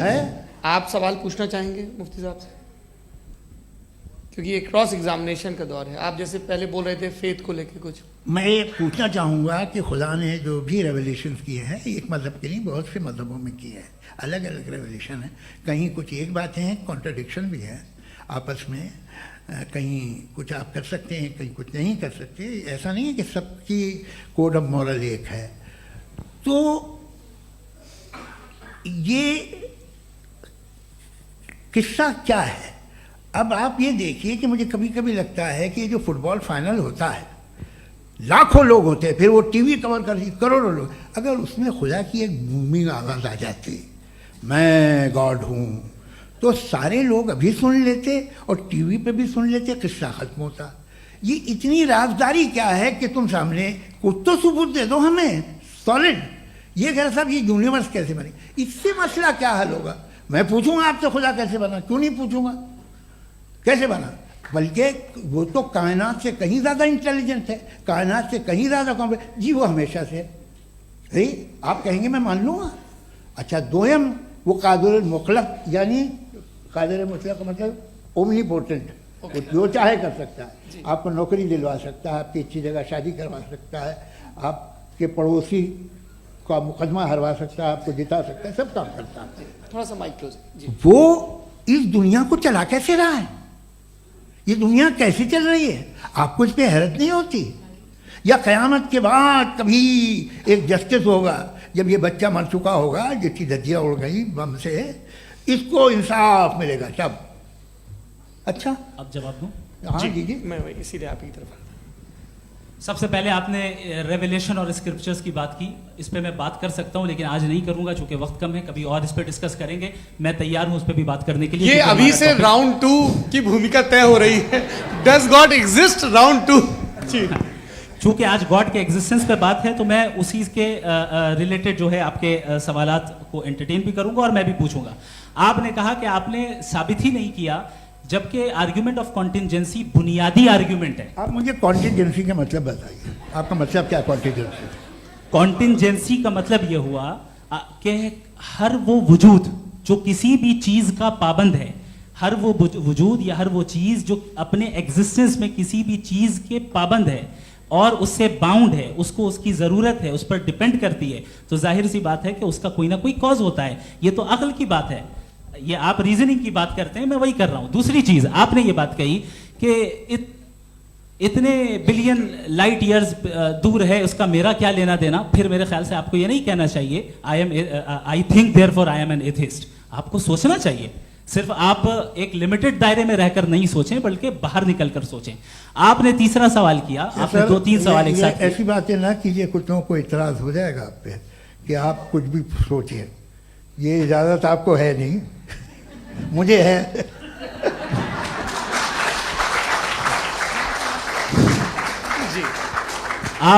आपने प्रॉब्लम ऑफ इविल के ताल्लुक से सवाल किया और बार बार आप एक लफ्ज रिपीट कर रहे हैं कि ओमनीपोटेंट गॉड है, ऑल पावरफुल गॉड है। यही तो दरअसल समझना है कि गॉड का कॉन्सेप्ट क्या है। प्रॉब्लम ऑफ इविल जो है, प्रॉब्लम ऑफ इविल दर हकीकत 2 असम्पशंस पर कायम है। अगर आप इन 2 असम्पशंस को समझ जाएं तो ये प्रॉब्लम नहीं रहेगी, आर्ग्यूमेंट आपको समझ में आ जाएगी कि ये कोलैप्स कर जाता है। पॉइंट नंबर 1, यानी जो आपका सबसे पहला फॉल्स असम्पशन है कि गॉड मर्सीफुल है, ओमनीपोटेंट है, दुनिया में जुल्म हो रहा है। लेकिन आपको यह समझना चाहिए कि हमारे वर्ल्ड व्यू के मुताबिक गॉड सिर्फ ओमनीपोटेंट और सिर्फ मर्सीफुल नहीं है, बल्कि वो ऑल वाइज भी है और वो ऑल नोइंग भी है। उसके हर काम के पीछे हिकमत और विजडम है। ये कोई जरूरी नहीं है कि वो हिकमत और विजडम आपको समझ में आए या मुझे समझ में आए। अगर आप जो समझ रहे हैं उसके मुताबिक आप फैसला कर रहे हैं, ये लिमिटेड पर्सपेक्टिव से आर्ग्यूमेंट है। और इस चीज को हम अपनी दुनिया में, अपने लाइफ में, डेली लाइफ में इस प्रिंसिपल को एक्सेप्ट करते हैं। हम जब किसी डॉक्टर के पास जाते हैं, डॉक्टर के पास जाकर वो अगर उसने हमें कोई दवाई दी है तो हम ये तो नहीं कहते कि जब तक आपके पास जितना नॉलेज और जितना विजडम नहीं है, आपने क्यों ये दवाई दी है, तब तक हम इस चीज को एक्सेप्ट नहीं करेंगे। नहीं कहते, हम उसकी अथॉरिटी को तस्लीम करते हैं। क्यों? क्योंकि उसकी हम जानते हैं कि वो नॉलेजेबल है, वो विजडम वाला है, हमसे ज्यादा नॉलेज और हमसे ज्यादा विजडम है। बताएं सर। मैंने डॉक्टर में और खुदा में बड़ा डिफरेंस है। डॉक्टर पढ़ा लिखा होता है एक, तो मैं उसकी बात सुनूंगा। दोयम ये नहीं कुछ जवाब तो ये भी नहीं है सर आप प्लीज, भी आ जाइए, अगर चलिए। सब ऑडियंस से बोलने लगेंगे तो हाँ। फिर मतलब नहीं सिविलाइज बहस का। मतलब आप ये कहें कि चूंकि आप डॉक्टर पे बिलीव करते हैं इसलिए खुदा पे बिलीव कीजिए, क्या ये मिसाल आपको समझाने के लिए। आर्ग्यूमेंट है, इस पे आपको एतराज नहीं है। तो सिंपल बात ये है कि मैं अगर ये यकीन कर लूँ कि एक ओमनी पेटेंट उसकी मसलहत है, ये जो बच्चे मर रहे हैं ये मसलहत है उसकी, मुझे नहीं चाहिए थी मसलहत, उसकी मसलहत नहीं, यही मसलहत तो की समझना है। मतलब एक्सपीरियंस। अच्छा, इस आपने अभी मेरी बात पूरी सुनी नहीं। मैंने कहा आपका पूरा आर्ग्यूमेंट दो फॉल्स असम्पशंस पर है। एक फॉल्स असम्पशन मैंने बता दिया, वो क्या दूसरा फॉल्स असम्पशन ये है कि इस दुनिया में इविल के होने का कोई गुड रीजन नहीं है, जबकि हमारे पास बाज रीजंस मौजूद हैं, हमारे पास बाज वजूहात मौजूद हैं। अगर इस दुनिया में इविल ना हो तो आप गुड को डिफाइन कैसे करेंगे? अगर जुल्म ना हो आप इंसाफ को समझेंगे कैसे? अगर तारीकी ना हो तो आप लाइट को समझेंगे कैसे? बहुत अच्छे। अभी और सुन लें, अभी बहुत और बाकी अच्छे। है। दूसरी- ये तो बात बहुत पसंद आई साहब मुझे कि जब तक रेप ना हो तब तक औरतों की इज्जत का ख्याल आपने मेरा जवाब पूरा सुना ही नहीं। जब तक के बच्चों का कत्ल ना किया जाए तब तक आपको बच्चों की मासूमियत की इज्जत है। आपने पूरा वाह, जवाब सुना ही क्या बात है, क्या आपने नुक्ता निकाला हुआ? आपने पूरा जवाब सुना ही नहीं। आप सुन लें, मेरी बात सुन लें। ये मैंने आपको एक चीज बताई। दूसरी चीज, इस दुनिया में हम आए हैं टेस्ट के लिए, हमारा टेस्ट हो रहा है और हर इंसान का अलग अलग अंदाज में टेस्ट होता है। और इस दुनिया में अगर इविल मौजूद है तो वो इविल जरिया है हमारे अंदर ह्यूमन नोबल क्वालिटीज को डेवलप करने का और अलग अलग फील्ड में प्रोग्रेस करने का। और अगर हमारे अंदर और इस दुनिया में इविल नहीं होता तो बताइए टेस्ट का मतलब क्या होता? अगर मैं अपने स्टूडेंट को एमसीक्यूज दूं और उसमें सिर्फ राइट आंसर लिख कर दे दूं और कहूं तुम्हारा टेस्ट हो गया, ये मीनिंगलेस है। इस दुनिया में अगर हम टेस्ट के लिए आए हैं तो जाहिर है गुड एंड इविल दोनों मौजूद है। तो अगर गुड एंड इविल दोनों मौजूद है तो ये इविल भी खुदा का बनाया हुआ है। जी हाँ, खुदा का बनाया हुआ है, लेकिन अच्छा चलो अच्छी बात। जी बिल्कुल, तो बिल्कुल मतलब खुदा ने बनाया है। अभी तो ये है कि जो मेजॉरिटी है दुनिया में वो इविल है, तो ये खुदा एक्चुअली इविल के साइड पे लग रहा है मुझे। बिल्कुल भी नहीं, मैं बताता हूं। मेजॉरिटी में तो वो है। क्या बात कर रहे हैं भाई आप? मैं बहुत- कोई भी जो मुंसिफ होगा, चाहे आपका अपना घर हो जिसके आप सबसे बड़े हैं, चाहे आपकी ऑर्गेनाइजेशन हो जो आप चलाते हैं, वहां पर आप इविल रखेंगे साबित करने को कि बाकी लोग शरीफ हैं। मेरी बात सुन क्या लें। ये आर्ग्यूमेंट ही गलत है? अगर- कि जब तक के कोई इविल नहीं होगा तब तक के शरीफ आदमी शरीफ नहीं लगेगा। अगर एग्जामिनर गलत ऑप्शन दे रहा है तो एग्जामिनर इविल नहीं हो गया, जो गलत ऑप्शन को सेलेक्ट कर रहा है वो फेल होगा। क्रिएटर ने इविल को बनाया है लेकिन वो इविल नहीं है। अच्छा सुनिए मेरी बात, चलिए, लेट मी कंप्लीट सर। जी जी क्रिएटर ने इविल को बनाया है टेस्ट के लिए, वो इविल नहीं है। इविल वो होगा जो उसे इख्तियार करेगा। छुरी को बनाने वाला गलत नहीं होता है, छुरी का गलत इस्तेमाल करने वाला गलत होता है। रेप को कैसे गलत इस्तेमाल करते हैं? रेप इंसान के फ्री विल का नतीजा है। ये रेप कैसे गलत इस्तेमाल होता है? ये मुझे अब सुन लें, अब सुन लें। गलत इस्तेमाल होता हाँ मैं बता रहा हूँ ना, रेप कैसे गलत मैं बता रहा हूँ जी। कि जो इविल इस दुनिया में मौजूद है उसके कई सारे तरीके हैं। एक तरीका इंसान का अपना फ्री विल है। अब अगर कोई रेपिस्ट रेप कर रहा है तो इसका गॉड का कसूर नहीं है, वो अपने फ्री विल का गलत इस्तेमाल कर रहा है, उसको सजा मिलनी चाहिए। अच्छा। और उसी के लिए जहन्नम बनाई गई है। ये फ्री विल का भी बड़ा चक्कर। आप जब कोई बुरा काम करते हैं या कोई बुराई होती है तो ये कहा जाता है कि ये फ्री विल है। 7 billion free wills are moving on this planet. 7 billion free will. और एक आदमी अपनी फ्री विल से मुझे कत्ल कर दे तो मैं खुदा की मर्जी से मरा हूं कि इसकी फ्री विल की वजह से? मेरी मौत खुदा के हाथ है या ये फ्री विल वाले के हाथ है? खुदा ने फ्री विल का निजाम बनाया है और उस निजाम का गलत इस्तेमाल करके कोई आपको मार रहा है, इस्तेमाल करके मेरा कत्ल कर देता है। अब मेरी मौत का जिम्मेदार कौन है? वो इंसान जिम्मेदार है। वो इंसान। जी। तो ये कहना कि और उसको खुदा ही उसको जिंदगी उसको देता सजा है, मिलेगी। तो अब आप आगे चलिए कि ये तय करना कि अल्लाह ही या खुदा, सॉरी अल्लाह ने, खुदा ही जिंदगी देता है, खुदा ही मौत देता है, ये गलत है। बिल्कुल गलत नहीं है। हाँ, नहीं, निजाम उसी ने बनाया फ्री विल का। निजाम मौत और हयात का उसी ने बनाया। You are contradicting yourself. अभी आपने कहा कि एक आदमी ने फ्री विल से आपको मार दिया, इसमें उसे फ्री विल दी गई थी, उसने गलत इस्तेमाल किया। 7 billion free wills are moving on this planet और आप चाह रहे हैं कि मैं सिर्फ खुदा का ध्यान करूं। ये 7 बिलियन फ्री विल्स को मुझे लुक आफ्टर करना पड़ेगा कि नहीं? ये तो तबाहियां कर रही हैं और तबाहियां ज़्यादा हो रही हैं। बिल्कुल। तो अगर आप बताएं अगर खुदा नहीं है फॉर एग्जाम्पल, तो आप इविल को कैसे डिसाइड करेंगे? यानी how can you define evil objectively without God? देखिए, दुनिया में 2 तरह के जानवर हैं, एक जो अकेले रहते हैं जंगल में और एक जो ग्रुप्स में रहते हैं। ग्रुप में जो भी रहेगा, चाहे वो आपका फाउंडेशन हो, चाहे कोई क्लब हो, चाहे कोई पॉलिटिकल पार्टी हो, चाहे कोई यूनिट हो, उसमें आपको इंटरैक्ट करने के रूल बनाने पड़ेंगे। यानी लोग तय करेंगे। लोग तय करेंगे। अगर लोगों ने यह तय किया कि किसी का रेप करना सही, आप जस्टिफाई करेंगे? नहीं, आपका फाउंडेशन तो ये हो गया ना कि लोग ही विल डिसाइड करेंगे। नहीं, अरे दुनिया में ऐसे ग्रुप्स हैं जो रेप को जायज़ मानते हैं सर्टेन हालात में। मैं डिटेल में नहीं जानूंगा, आप भी जानते हैं। ये जो आईसिस वाले थे, जिन्होंने क्या किया था, तो उन्होंने क्या किया उसका खुदा से कोई ताल्लुक नहीं है सर। मैंने सिंपल सवाल किया कि इविल को आप डिफाइन करते कैसे हैं? आगे वापस आइए जी। आप साथ में तभी रह सकते हैं जब कुछ आप ऐसे उसूल डेवलप करें जिसमें हर एक का बेसिक तहफ़्फ़ुज़, हर एक का बेसिक राइट हो और हर एक को कोई आराम मिले। यही तरीक़ा है किसी भी ऑर्गेनाइजेशन जिसमें एक से ज़्यादा लोग हैं और वो ऐसे चलती है ज़िंदगी। उसमें अगर आप गड़बड़ करेंगे तो तबाही होगी, नुकसान होगा, बर्बादियाँ आएंगी। और अगर उसमें आप घर ले लीजिए ना, एक हस्बैंड है, एक वाइफ है, बच्चे हैं, वालदा भी हैं, 2 बहनें भी हैं, एक भाई भी है। अब इसमें कोई निज़ाम आपको चाहिए साथ में रहने का, और एक दूसरे पे भरोसा रहे, एक दूसरे के बहीख्वाह हों, एक दूसरे की मदद करें, ऐसी जिंदगी। सर आपकी बात आ गई। आप ये कह रहे हैं कि लोग डिसाइड करेंगे क्या सही है क्या गलत है, यही है? मेजॉरिटी डिसाइड करेगी क्या सही है क्या गलत है? अरे भाई बिल्कुल। मेजॉरिटी अगर ये कहे कि नाजी जर्मनी के साथ जिस तरह मेजॉरिटी थी कि जेनोसाइड करना सही, आप जस्टिफाई करेंगे? उस वक्त आपका ये सवाल सिर्फ उसके बाद क्लोजिंग। हाँ, उस वक्त प्लेनेट पे जो लोग थे, उनमें कितने लोग हिटलर को सही समझते? अच्छा, प्लेनेट की मेजॉरिटी तय करेगी, सोसाइटी की नहीं। प्लेनेट की मेजॉरिटी गॉड के एग्जिस्टेंस को सही मानती है, आप क्यों नहीं मानते? ये हेलो ये क्रॉस क्वेश्चन का राउंड यहाँ पर समाप्त होता है। और ये बड़ा अच्छा है कि इस तरह से फ्रेगमेंट कर दिया गया है ताकि जो मरकरी ऊपर जा रहा है नीचे जवाब दे दूं। जी। प्लेनेट की ज़्यादातर मेजॉरिटी कुछ दूसरे मजहबों के खुदा को मानती है।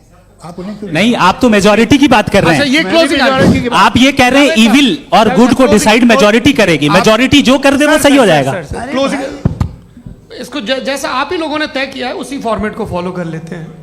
हाँ भाई, मैंने तो भले लोगों पे एतबार किया और तब मॉडरेशन तय किया।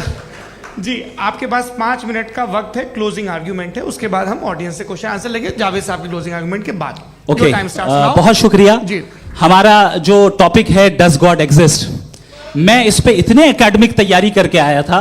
मुझे था कि मैंने सोचा था कि कई सारे मैं आर्ग्यूमेंट्स दूंगा, लेकिन वक्त की भी किल्लत और जावेद साहब बार बार इधर उधर चले जा रहे थे तो उसको भी थोड़ा एंटरटेन करना पड़ गया। डज गॉड एग्जिस्ट पे मैं एक ही आर्ग्यूमेंट दे पाया। आर्ग्यूमेंट्स बहुत हैं और डेफिनेटिव आर्ग्यूमेंट्स हैं, और मेरे आर्ग्यूमेंट को किसी एक राउंड में भी इन्होंने एंटरटेन नहीं किया और रेफ्यूट नहीं किया। एक राउंड में भी नहीं, एक राउंड में भी नहीं। और ना ही अभी आपका क्लोजिंग आर्ग्यूमेंट आएगा, नहीं, वो बता देना। Argument of contingency sir. अरे मैं आपसे कई बार कह चुका हूं कंटीजेंसी का मतलब अब मैं कैसे समझाऊं आपको? आपस में आप और कितने आसानी से समझाऊं मैं? मुझे तो नहीं समझ में आ रहा है। आप अपनी आर्ग्यूमेंट ऑफ कंटीजेंसी उर्दू में बोल सकते हैं। हाँ, आप अपनी बात पूरी कर लें जी, आखिरी 4 मिनट। दूसरी चीज, just a minute please ma'am, can I talk? दूसरी चीज ये है कि आपने एक तो इसका जवाब नहीं दिया, दूसरा आपने गॉड के ना होने पर कोई डेफिनेटिव आर्ग्यूमेंट नहीं दिया, सिर्फ मजहब पे बात कर रहे हैं आप। मजहब तो आज हमारा टॉपिक ही नहीं था। आज तो हमारा टॉपिक हो, आप मजहब से ले लेकर आईएस तक चले गए। भाई हमारा क्या ताल्लुक है उससे? We condemn them. और उसका गॉड से क्या ताल्लुक है? अगर कोई गलत काम कर रहा है, किसी ने किसी को कत्ल किया, किसी ने किसी का रेप किया, उसको सजा मिलनी चाहिए। और आपके पास कोई भी rational strong foundation of morality नहीं है। आपने कहा कि मेजॉरिटी तय करेगी सोसाइटी की, वो सही होगा। मैंने कहा हिटलर को फिर आप सही कहेंगे, नहीं, प्लैनेट की सोसाइटी की मेजॉरिटी तय करेगी। तो प्लैनेट की मेजॉरिटी गॉड की एग्जिस्टेंस को मानती है, आप कह रहे हैं ये रिलीजियस है। तो यानी आपके पास कोई स्ट्रांग फाउंडेशन नहीं है ऑब्जेक्टिव मोरालिटी का। ऑब्जेक्टिव मोरालिटी का अगर कोई फाउंडेशन है तो वो सिर्फ गॉड है, गॉड है, गॉड है। थैंक यू जी। ये मुफ्ती शमाइल नदवी साहब का क्लोजिंग आर्ग्यूमेंट था। अब हमारे पास जी जी ये बड़ा अच्छा है कि दोनों लोगों को मॉडरेटर से शिकायत भी और बोल रहे भाई हमारी शाबाशी भी तो करते चलो। अब मेरी बात जी आपके पास जावेद अख्तर साहब 5 मिनट का वक्त है, ये आपका क्लोजिंग आर्ग्यूमेंट है, टाइम रीसेट कर दें जी। देखिए, बहुत सारी बातें हैं। गॉड का डेफिनेशन दुनिया के किसी भी रिलीजन में है कि वो ओमनीपोटेंट है, ओमनीप्रेजेंट है, he is just, he is kind, he loves you and so on. मैं जब दुनिया देखता हूँ तो मुझे कोई ऐसा सुप्रीम पावर यहाँ दिखाई नहीं देती है जो इंसान की बहबूदी के लिए कुछ कर रही हो, कमज़ोर को बचा रही हो, मदद कर रही हो, जालिम को पीछे हटा रही हो। मैं नहीं देखा, तारीख़ में नहीं। एक तो अगर है और ये देख रहा है तमाशा, तो उसका होना न होना बराबर है। दोम ये कि ये जो है, जब आप ये कहते हैं कि कायनात जिसकी कंटिजेंसी है, मैं देखिए वो लफ्ज़ इस्तेमाल किया मैं, तो ये कैसे हो सकती है भाई? और फ़ौरन आप सरेंडर कर देते हैं कि जाहिर है कि इसका बनाने वाला तो इससे 10,000 गुना था कॉम्प्लिकेटेड होगा। उस पर आपके होने पे कोई इतराज़ नहीं है। उसे वो टाइमलेस है, वो पहले से था, टाइम तो बहुत बाद में आया। ये सब आप मानने को तैयार है जिसका आपके पास कोई सबूत नहीं, आपके पास कोई रीज़न नहीं। आपकी तारीख क्या है मज़हब होगी, बिलीफ की, जो खुदाओं का बिलीफ है, ये कॉन्स्टेंटली गलत साबित होता रहा है। मतलब आप कहें कि अरिस्टोटल के ज़माने में तो सब जाहिल थे, वो भी इतने ही यकीन से खुदा पे यकीन रखते थे, जो अब नहीं रहा। ये भी नहीं रहेगा, आप लिख लीजिए। और इसके आसार आपको दुनिया में दिखाई देना शुरू हो चुके हैं। ये बहस क्या आज से 100 साल पहले इस तरह हो सकती थी? यहाँ तक तो आपको हम ले आए हैं। तो सर अरे इनको मदद की ज़रूरत नहीं भाई, ये सेल्फ सफिशिएंट आदमी है, आप क्यों इनकी मदद कर रहे हैं? Sir please. तो ये जो है तमाम बातें अपनी जगह हैं। ये एक पैकेज है। आप अकेले, कोई आदमी ऐसा नहीं जो सिर्फ गॉड को मानता हो, उसके साथ बहुत पैराफर्नेलिया आता है, अलग अलग पैराफर्नेलिया आते हैं। They have always created chaos in the society. मैं तो आपको सीधा ऑफर देता हूँ कि दुनिया में 10 इम्पॉर्टेंट बिलीव्स हैं। आप 1 मानते हैं, 9 नहीं मानते, 9 में आप एथियस्ट हैं, 9 को आप बिल्कुल रीजनेबली मेरी तरह देखते हैं। तो 90 मजहबी आदमी भी 90% एथियस्ट है। वो दूसरे खुदा नहीं मानता, एक खुदा मानता है, अपना वाला, बाकियों को कहता है गलत है। अगर आप मानना ही बंद कर दें तो आपका 10% चांस है कि आप सही हैं और 90% चांस है कि आप गलत हैं। मेरा मशवरा है आप मानना छोड़ दिए तो 50% चांस होगा कि आप सही हैं और 50% चांस होगा, 40% आप गेन करेंगे by becoming an atheist.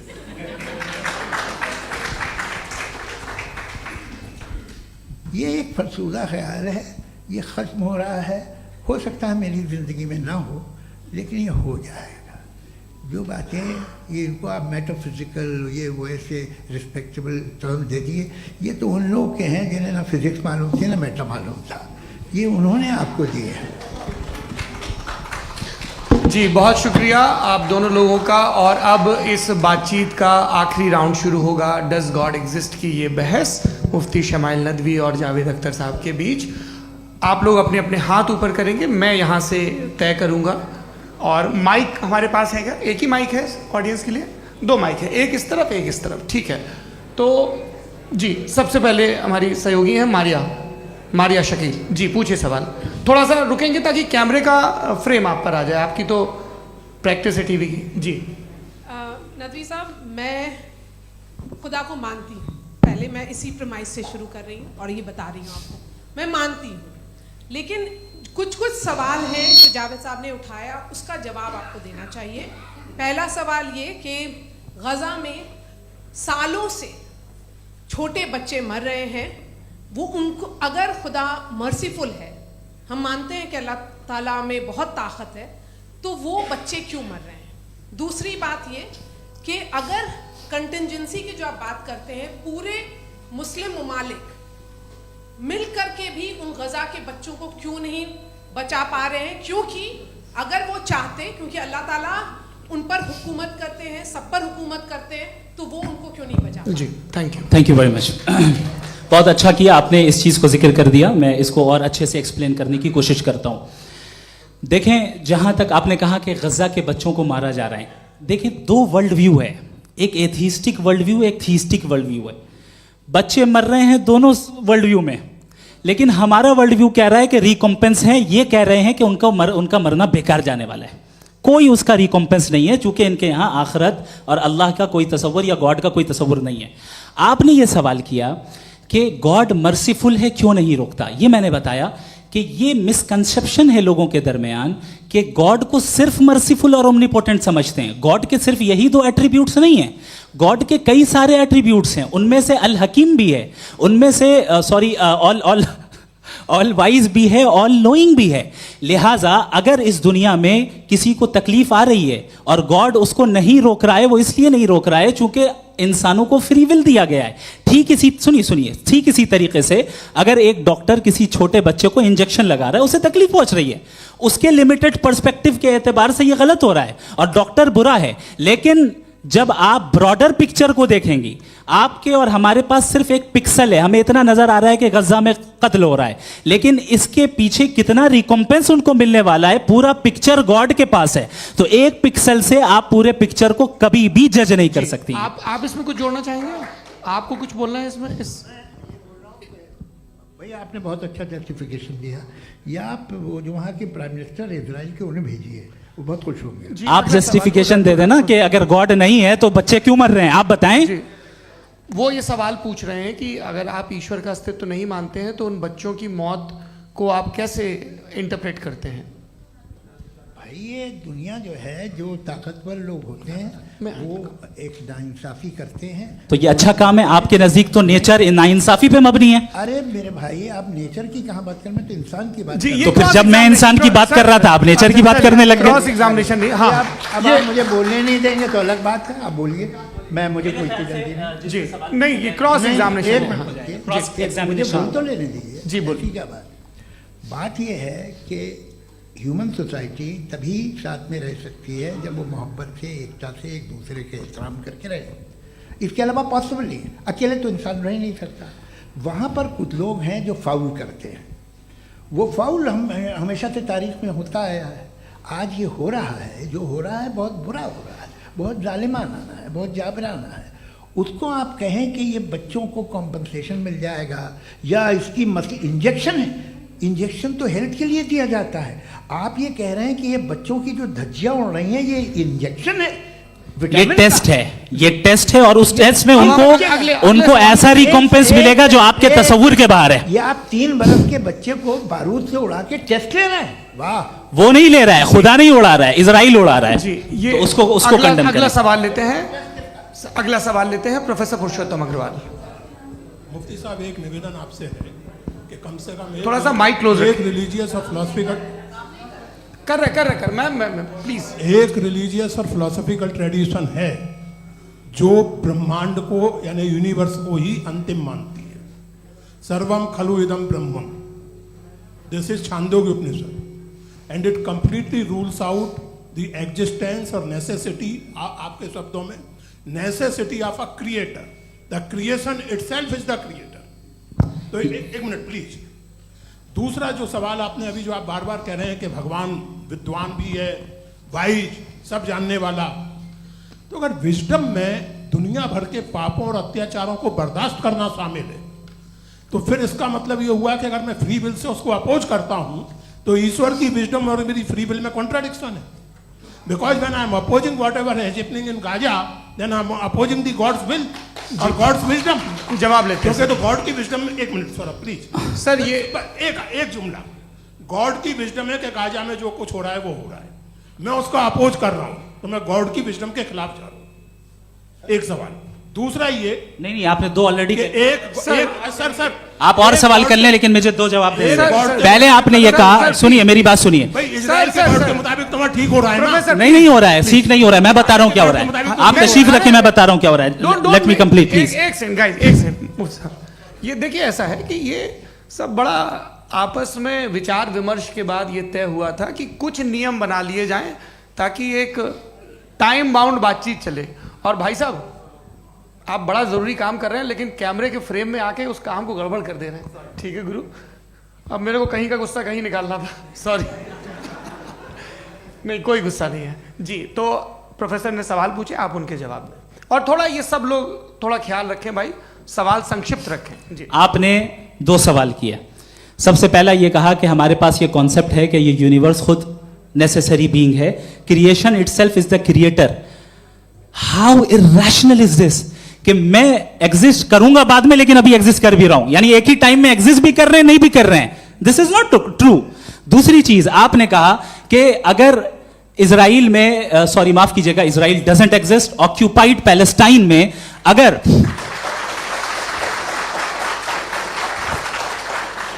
Occupied Palestine में बच्चों को मारा जा रहा है फ्री विल की वजह से और गॉड नहीं रोक रहा, ये कॉन्ट्रडिक्शन है। ये बताइए कि एक एग्जाम में एक बच्चा गलत आंसर लिख रहा है, सुनिए, एग्जामिनर चाहे तो रोक सकता है, क्यों नहीं रोक रहा है? ये कॉन्ट्रडिक्शन है, ये कॉन्ट्रडिक्शन नहीं है। माइक नहीं सर, ये आपस में जी, ये क्या आपका सवाल? माइक दीजिए। फ्री विल दिया गया है टेस्ट के लिए, अकाउंटेबिलिटी के लिए। अगर फ्री विल नहीं होता तो आप कहते हैं हमें रोबोट बना दिया गया। नॉट मिसरिप्रेजेंट माय पोजीशन, आपकी जो भी पोजीशन, मैं अपनी फ्री विल के नाते, अपने ह्यूमन विजडम के नाते गाजा में हो रही अत्याचार का विरोध करता हूं। बिल्कुल करना चाहिए। आपके हिसाब से मैं गॉड की विजडम का विरोध कर रहा हूं? बिल्कुल नहीं, समाज हो रहा है गॉड की, बिल्कुल भी नहीं, बिल्कुल भी नहीं। उसका वहां पर गाजा में कत्ल होना ये इंसानों के गलत इस्तेमाल का नतीजा है, फ्री विल के इस्तेमाल का नतीजा है। गॉड इसका हुक्म नहीं देता, उससे रोकता है। यही तो मसला है ना, आपके लिए कॉन्सेप्ट क्लियर? नहीं भाई, आपने तो बताया था इंजेक्शन लगाने से बच्चे को तकलीफ होती है, ये इंजेक्शन लगा। सर आप ऐसे रेटोरिक स्टेटमेंट दे तब तो कोई मसला नहीं, आपने समझते बोला कि रहेंगे। Injection this is a rhetoric statement, this is not a logical argument sir. I am sorry, I am sorry. आखिरी 30 मिनट बड़े मुश्किल होने वाले हैं जी। मुफ्ती साहब आगे बैठे हैं, इनको माइक दीजिए। हाँ तरुण, माइक आप अपने पास रखिए, आपको कैमरे का फ्रेम पता है जी। सबसे पहले दोनों को मुबारकबाद। एक सर अपना आप नाम बता दें। आप अमेरिका में शिकागो में रहते हैं, इतना मुझे याद है। बताया आपको, यासिर नदीम अलवाजदी मेरा नाम है। जावेद सर, आपसे एक क्वेश्चन है इन्फिनिट रिग्रेस के ताल्लुक से। एक हाइपोथेटिकल सिनेरियो है, मसलन अगर आप सर माइक थोड़ा सा प्लीज क्लोज रखिए जी। अगर आप शायर इसलिए हैं कि आपके कोई उस्ताद शायर थे, और वो इसलिए शायर थे कि उनके कोई उस्ताद शायर थे, और इसी तरीके से हम माजी में पीछे चलते चलते चले जाएं और कहीं ना रुके, तो माफ कीजिएगा आप कभी शायर नहीं हो सकते। लेकिन आप शायर हैं, आपका शायर एग्जिस्ट करता है, इसका मतलब ये है कि आप कहीं ना कहीं रुके हैं। तो मेरा सवाल ये है कि क्या आप इन्फिनिट रिग्रेस ऑफ कॉजेस को लॉजिकल फैलेसी मानते हैं या नहीं मानते? हाँ या ना? मैं इन्हें लॉजिकल फैलेसी नहीं मानता हूँ, लेकिन मेरा प्रॉब्लम यह है कि जब मैं नहीं मानता हूँ तो I continue with this logic जो फैलेसी नहीं हो। आप एक जगह रुक जाते हैं जाके, आप कहते हैं ये गेंद कैसे बनी, ये जजीरा कैसे बना, ये समंदर कैसे बना, ये ज़मीन कैसे बनी, और अचानक गॉड पे जाके आपको ब्रेक लग जाता है। एक बार आप सवाल नहीं करते कि भाई इनको बनाने वाला तो इनसे भी कॉम्प्लिकेटेड होगा, वो कैसे बना, उसके बारे में आपने इत्मीनान कर लिया, वो हमेशा से है। तो अगर आप उसे हमेशा से मानते हैं तो फिर ये मान लीजिए कि कायनात हमेशा से है, क्या तकलीफ? फिर हम वजूद में नहीं आते जी है? हम मौजूद नहीं। अच्छा सर क्यों नहीं हो सकता? मैं बताऊंगा प्लीज। जैसे मैंने मिसाल दी आपके शेर, आपका शेर कभी वजूद में ना आता अगर शायर इसी तरह चलते रहते हमेशा। जी माइक मेरे ख्याल से एक सेकंड। इन्फिनिट रिग्रेस का कॉन्सेप्ट क्लियर नहीं हो पाया, ऐसे रहने दें, लेट्स मूव ऑन सर। ठीक है। हाँ थोड़ा सा मॉडरेटर का भी ख्याल रखें। नहीं आपने तो रखा है, आपने रखा है। यहाँ पे गौहर रजा साहब हैं, वो भी एक सवाल पूछना चाहते हैं। माइक नीचे से ऑन कर दिए, नीचे। पहले तो ये कह दूं कि मैं उन बच्चों से शर्मिंदा हूं जिनको गजा में कत्ल किया गया, क्योंकि हमारे होते हुए कत्ल किया गया। लेकिन उससे ज़्यादा शर्मिंदगी इस बात से हुई कि मुझे लगा कि मुफ्ती साहब उसको जस्टिफाई कर रहे हैं। बिल्कुल भी नहीं, आप बहुत ही गलत मुझे बात लगा कह मैं गलत हो सकता हूं। बिल्कुल गलत मैं है। सवाल पूछ रहा हूं। सवाल मैं देखिए, सवाल अगर पूछ एक- रहा हूं। एक- एक- मैं एक- जावेद भाई गौर से साहब, एक डिसएग्री गौर करता साहब, हूं। एक सेकंड देखिए, अगर देखिए ऐसा एक सेकंड आप सर वेट अरे आप कुछ मेरे पहले मुझे अपनी बात कह लेने दीजिए। अगर ऑडियंस तय करेगी तो फिर मॉडरेटर का मतलब नहीं। मेरा आप सबसे ये कहना है, ये बहस दो लोगों के बीच में है, एक तरफ मुफ्ती साहब, एक तरफ जावेद साहब। पिछले 1.5 घंटे से ये लोग अपने अपने तर्क रख रहे हैं।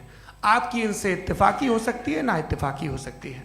मेरे उस्ताद मुझे सिखा गए हैं कि मुखामुखम में असहमति की गुंजाइश बची रहनी चाहिए। अगर मैं आपकी बहुत इज्जत करता हूं गौहर साहब, आपने जो कमाल की किताबें लिखी, साइंटिफिक टेम्परामेंट, लेकिन मेरी ये गुजारिश है आप सबसे कि यदि आप इन लोगों ने जो बोला उन पर टिप्पणियां करेंगे तो ना वक्त की पाबंदी रहेगी, ना वो अनुशासन। आप सवाल पूछ लें, उस सवाल में जो बात आ जाए वो आ जाए। मैं जावेद साहब से डिसएग्री करता हूं, इसलिए जावेद साहब से सवाल पूछ रहा हूं। आपका सवाल जावेद अख्तर साहब से। और सवाल ये है मेरा कि जावेद साहब ने कई बार लॉजिक का इस्तेमाल किया कि साइंस में लॉजिक है और रिलीजन में लॉजिक नहीं है। मेरा ख्याल ये है कि रिलीजन में भी लॉजिक है, लेकिन उस लॉजिक की बेसिस ये है कि आप रुक जाते हैं, जिसका जिक्र जावेद साहब ने बार बार किया, यानी खुदा के तसव्वुर पे आते हुए, गॉड के तसव्वुर पे आते हुए रुक जाते हैं। और इसमें सवाल पूछना मतलब फॉरबिडन होता है। सवाल यह है कि क्या जावेद साहब इससे एग्री करते हैं कि साइंस की लॉजिक अलग है और रिलीजन की लॉजिक अलग है? बताइए सर। देखिए, 3 चीज़ें हैं। साइंस है, एक है मंतिक है, इस्तिदलाल है, और एक जो है कुछ भी नहीं है, फेथ है, अकीदा है। मैं अकीदे की लॉजिक का कायल नहीं हूँ। मुझे आप इस्तिदलाल से, लॉजिक से, रीज़न से समझाइए, मैं मानने को तैयार हूँ, मेरा क्या नुकसान होगा। लेकिन ये कि अकीदे पे मैं नहीं जा सकता हूँ। अकीदे का मतलब है कि तुम ये मान लो, सवाल ना करो, ये नहीं। आप सारी बातें करके, बड़ी साइंटिफिक बातें करके एक जगह जाके खुदा के हुदूद पे रुक जाते हैं, सरेंडर कर देते हैं। मैं सरेंडर करने को तैयार नहीं। That's all. जी, ये आगे सर बैठे हुए हैं, इनको माइक दीजिए। भाई वो आप पूछना चाह रहे थे ना भाई? हाँ, नहीं मैं ये जी, आपका नाम? आसिम इफ्तिखार। आसिम जी, पूछिए। सर, जावेद सर से सवाल है कि आपने अपने क्लोजिंग माइक थोड़ा करीब रखिए। अपने क्लोजिंग स्टेटमेंट में ये बात कही थी कि मज़हब का जो फ्यूचर है वो ज़्यादा दिन नहीं जाने वाला है। लेकिन मैं देख पा रहा हूँ कि जो ऑक्सफोर्ड यूनिवर्सिटी की एक स्टडी है 2011 में हुई है, जिसके 50 एकेडमिशियंस ने इसको अंजाम दिया था, उसमें वो ये कहते हैं कि जो फेथ इन गॉड है वो इनबिल्ट है ह्यूमन नेचर के अंदर, जिसको हम कहते हैं फितरत के अंदर शामिल है वो। और वो ये कहते हैं कि अगर कोई ये समझता है कि मज़हब को वो ख़त्म कर देगा तो ये उसकी गलत फहमी है। तो आप इसके बारे में, इस स्टडीज़ के बारे में क्या कहते हैं? ठीक है। मैं उनसे एग्री नहीं करता हूँ। वो कौन से प्रोफेसर होंगे? ऐसा उनके क्या पास डेटा है, इन्होंने डेटा के बेस होगा। डेटा क्या हो सकता है? फ्यूचर का डेटा तो नहीं हो सकता ना उनके पास, प्रेजेंट का डेटा हो सकता है। डेटा आपने सुना 100 साल पहले का बाद का डेटा? मैंने तो नहीं सुना आज तक। तो आज उनकी ये राय है और होगी राय, ठीक है। दुनिया में तरह तरह की राय है लोग, लेकिन मैं समझता हूँ कि वक्त के साथ इंसान ज़्यादा से ज़्यादा रीजनेबल और लॉजिकल होता जा रहा है।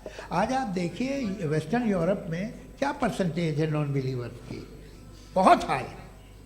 वहाँ चर्च खाली पड़े होते हैं। तो अल्टीमेटली तो इंसान कोई ऐसी बात बहुत अरसे तक नहीं मान सकेगा, चाहे गलत या सही, जो उससे उसके दिमाग को, उसके जहन को, उसकी लॉजिक को अपील न करे।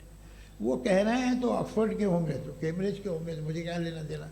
उनका डेटा मुस्तकबिल का नहीं हो सकता है। जी, दीपक, हाँ पूछिए। मैं आऊँगा, अभी पीछे की साइड भी आऊँगा, माइक वहीं भेजूंगा 2-3 साल के लिए। जी जावेद साहब, आपसे सवाल है। नमस्ते। अरे भाई सर, अगर आप ही लोग तय करना है तो फिर 200 लोग तय कर लें। ये एक साथ नहीं sir, please don't do this sir. Everybody has a right sir, but we can only take selected questions. No sir, ये यंग लोग भी हैं तो इनकी ये अब उतने बात यंग, सुनिए। भाई आप यंग हैं कि नहीं हैं? एक मिनट, वो कह रहे हैं वो भी आएंगे, यंग हैं पूछ रहे हैं ना साहब। भाई। आप उनकी नौजवानी पर दावा उनको ही करने थे। हाँ मुफ्ती साहब, आप यंग, हाँ पूछे। अरे भैया सर, मेरा सवाल ये है, कुछ इनसे भी तो पूछो। जी हाँ। नहीं, बस आपसे एक सवाल है। जैसे एथीस्टों के पास, अपने जो ईश्वर को मानते हैं उनके पास अपने सोशल गेट टुगेदर्स हैं। 5 रोज़ आज क्रिसमस आने वाला है, होली है, दिवाली है, ईद है। एथिस्ट क्या ऑफर कर रहे हैं? मतलब मैं इनकी दुकान से मैं आना चाहता हूँ उस तरफ, पर मैं अट्रैक्ट नहीं हो पा रहा हूँ। मैं सोशल गेट टुगेदर्स क्या है आपके पास? वो ये कह रहे हैं कि जो धार्मिक लोग हैं, अलग अलग धर्म के लोग, उनके उत्सव त्योहार कॉन्ग्रेगेशन बहुत हैं। अब आपको मैं एक सुनाता हूँ, यहाँ हिस्टोरियन भी बैठे हैं। मृदुला जी, आप बताइएगा सही है कि नहीं। ये एक कॉन्स्टेंटाइन, एक ग्रीक रोमन बादशाह था जो क्रिश्चियनिटी आने के 400 साल बाद उसने डिसाइड किया कि मैं क्रिश्चियन हो जाऊंगा, मेरी पूरी स्टेट कैंसिल हो जाएगी। उस ज़माने में ऐसे ही होता था, राजा जो धर्म इख्तियार करता था वो जनता भी कर लेती थी। इसलिए कि वो हो गया था बैंकक्रप्ट, और उसे जो मेडिटेरियन कोस्ट के रिच क्रिश्चियन वो थे मर्चेंट, उससे पैसा चाहिए था। तो उसने कहा यार क्रिश्चियन हो जाओ। तो उसने अपने वजीर से कहा कि भाई ये हिस्ट्री है कि अब हम लोग क्रिश्चियन हो जाते हैं। पहले सर हो जाएंगे, कोई प्रॉब्लम नहीं है, लेकिन एक प्रॉब्लम ये है कि 17 दिसंबर से 25 दिसंबर तक जो पेगन फेस्टिवल होता, जो पेगन जो फेस्टिवल होता है वो बंद हो जाएगा, इसलिए कि हम क्रिश्चियन हो गए तो होगा नहीं। तो वो बच्चों को बहुत बुरा लगेगा, पब्लिक को बहुत इन्जॉय करते हैं, खासतौर से 25 को मेन डे। उसने कहा हाँ ये तो सही कह रहे हो। ये जीसस क्राइस्ट की पैदाइश कब थी?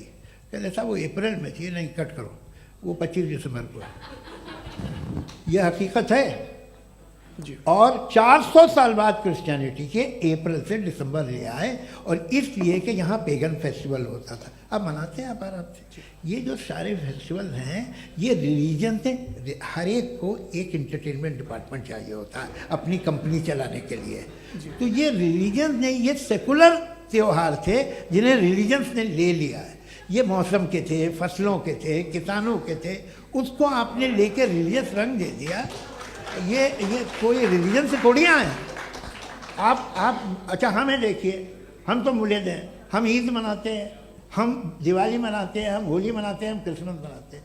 बम्बई की फिल्म इंडस्ट्री की सबसे बड़ी होली हमारे घर में, सबसे बड़ी ईद हमारे घर में। वो हमारे सोशल वो है, हमारे हेरिटेज है। ऐसा थोड़ी है कि we will throw the baby along with the water. ये तो अच्छी चीज़ है, इन्हें रखो, जो बेकार है फेंक दो। जी हाँ, हेलो जी, मेरा सवाल नादवी जी से है। जैसा कि आपने बोला कि गॉड टाइम के भी परे हैं, और गॉड इतनी कॉम्प्लेक्स चीज़ है कि उसे ह्यूमन माइंड समझ नहीं सकता, और गॉड ने अर्थ पे फ्री विल भी दे दी है।